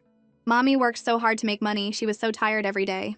I was always sick, and one night during a storm we couldn't get a taxi, so she carried me for 3 miles in the rain. Her feet were bleeding. When she got sick, she wouldn't see a doctor. She always said she was fine. She had it really tough, and she loves me so much. But there are always bad people trying to bully her. I want the best mommy in the world to have a lot of people protecting her. Aiden knew how hard Alara's life had been. He would slowly prove his love to her. He would never let her suffer again. At the city's private hospital, Serafina ordered the doctor to investigate Chloe, but the doctor reported that she was just an ordinary child. Serafina squeezed the armrest of her chair. I don't think so. Aiden cares about her too much. I almost suspect she's his daughter. For the first 10 years of her life, she had lived in the slums, surrounded by filth. But fate had been kind to her. Her biological father turned out to be Kale Cheng, the head of the powerful Cheng family in Viridia. She thought her perfect princess life was about to begin. But she soon discovered she was just one of her father's many illegitimate children. A fierce battle for the inheritance began among them. But none of them could compete with the legitimate heir, Kai Cheng. At only 15, he had already taken control of half the family with his ruthless and bloody methods. I don't want to go back to that life, Serafina said flatly. Once you've tasted wealth, you can never escape its allure. A few days later, Chloe had to audition for the small role in Landon's film. She was worried about her mom, especially with Celeste Cao on set. In the novel, Celeste was one of the main villains, jealous of Alara's talent and beauty, and had often targeted her. Chloe had to find a chance to visit her mom and warn her to be careful. Meanwhile, Iris Kwan, with a full face of makeup, had her mother take her to the film studio. Mrs. Kwan reminded her, Aiden's song often comes here to check on the film's progress. You have to seize this opportunity to get close to him. The set had been transformed into a street from the early 20th century. As Iris looked around, she heard the frantic ringing of a bell. Someone shouted, "Get out of the way! The rickshaw is out of control!" Just in the nick of time, a pair of strong, warm hands wrapped around her waist and pulled her to safety. The man frowned. What are you doing here? Iris blushed. I'm here to see someone. The man's aura was intense. He noticed her twisted ankle and with a hint of pity, told a staff member, her ankle is sprained. Please get her an ice pack. The staff member quickly agreed. Of course. You go on. I'll take care of her. After the man left, she immediately asked the staff member, what's his name? Where does he live? Does he have a girlfriend? The staff member scratched his head apologetically. Director Rivers has given strict orders not to reveal too much about the film before its release. I can only tell you that he's one of the actors and the director thinks very highly of him. Iris rested her chin on her hands, her eyes sparkling. So he's an actor? Meanwhile, a slender man in early 20th century attire pushed open the door to the makeup room. Landon's face lit up. Alara, you're finally back. Quick, we have another scene for you this afternoon. Go change out of this costume. We're done with your scenes as a man. Alara nodded calmly, her voice androgynous. Okay. The male makeup artist joked. Alara, you look so convincing as a man. If I were a girl, I'd definitely fall for you. Just then, a staff member ran in. Director, this Miss Kwan says she's here to see her sister, Alara. Iris composed herself. Director Rivers, it's a pleasure to meet you again. Landon didn't even look up. Miss Kwan, Alara is changing. This is a restricted area. You have 5 minutes. She pretended to wait for Alara, but she was really just biding her time, her voice a mix of arrogance and curiosity. Director, one of your actors, the one in the traditional suit with his hair slicked back, he's not very tall, quite slim. He just saved me. Could you tell me his name? I'd like to thank him in person. First his name, then his background. We'll get to know each other, and things will progress from there. With my looks, he'll definitely fall for me.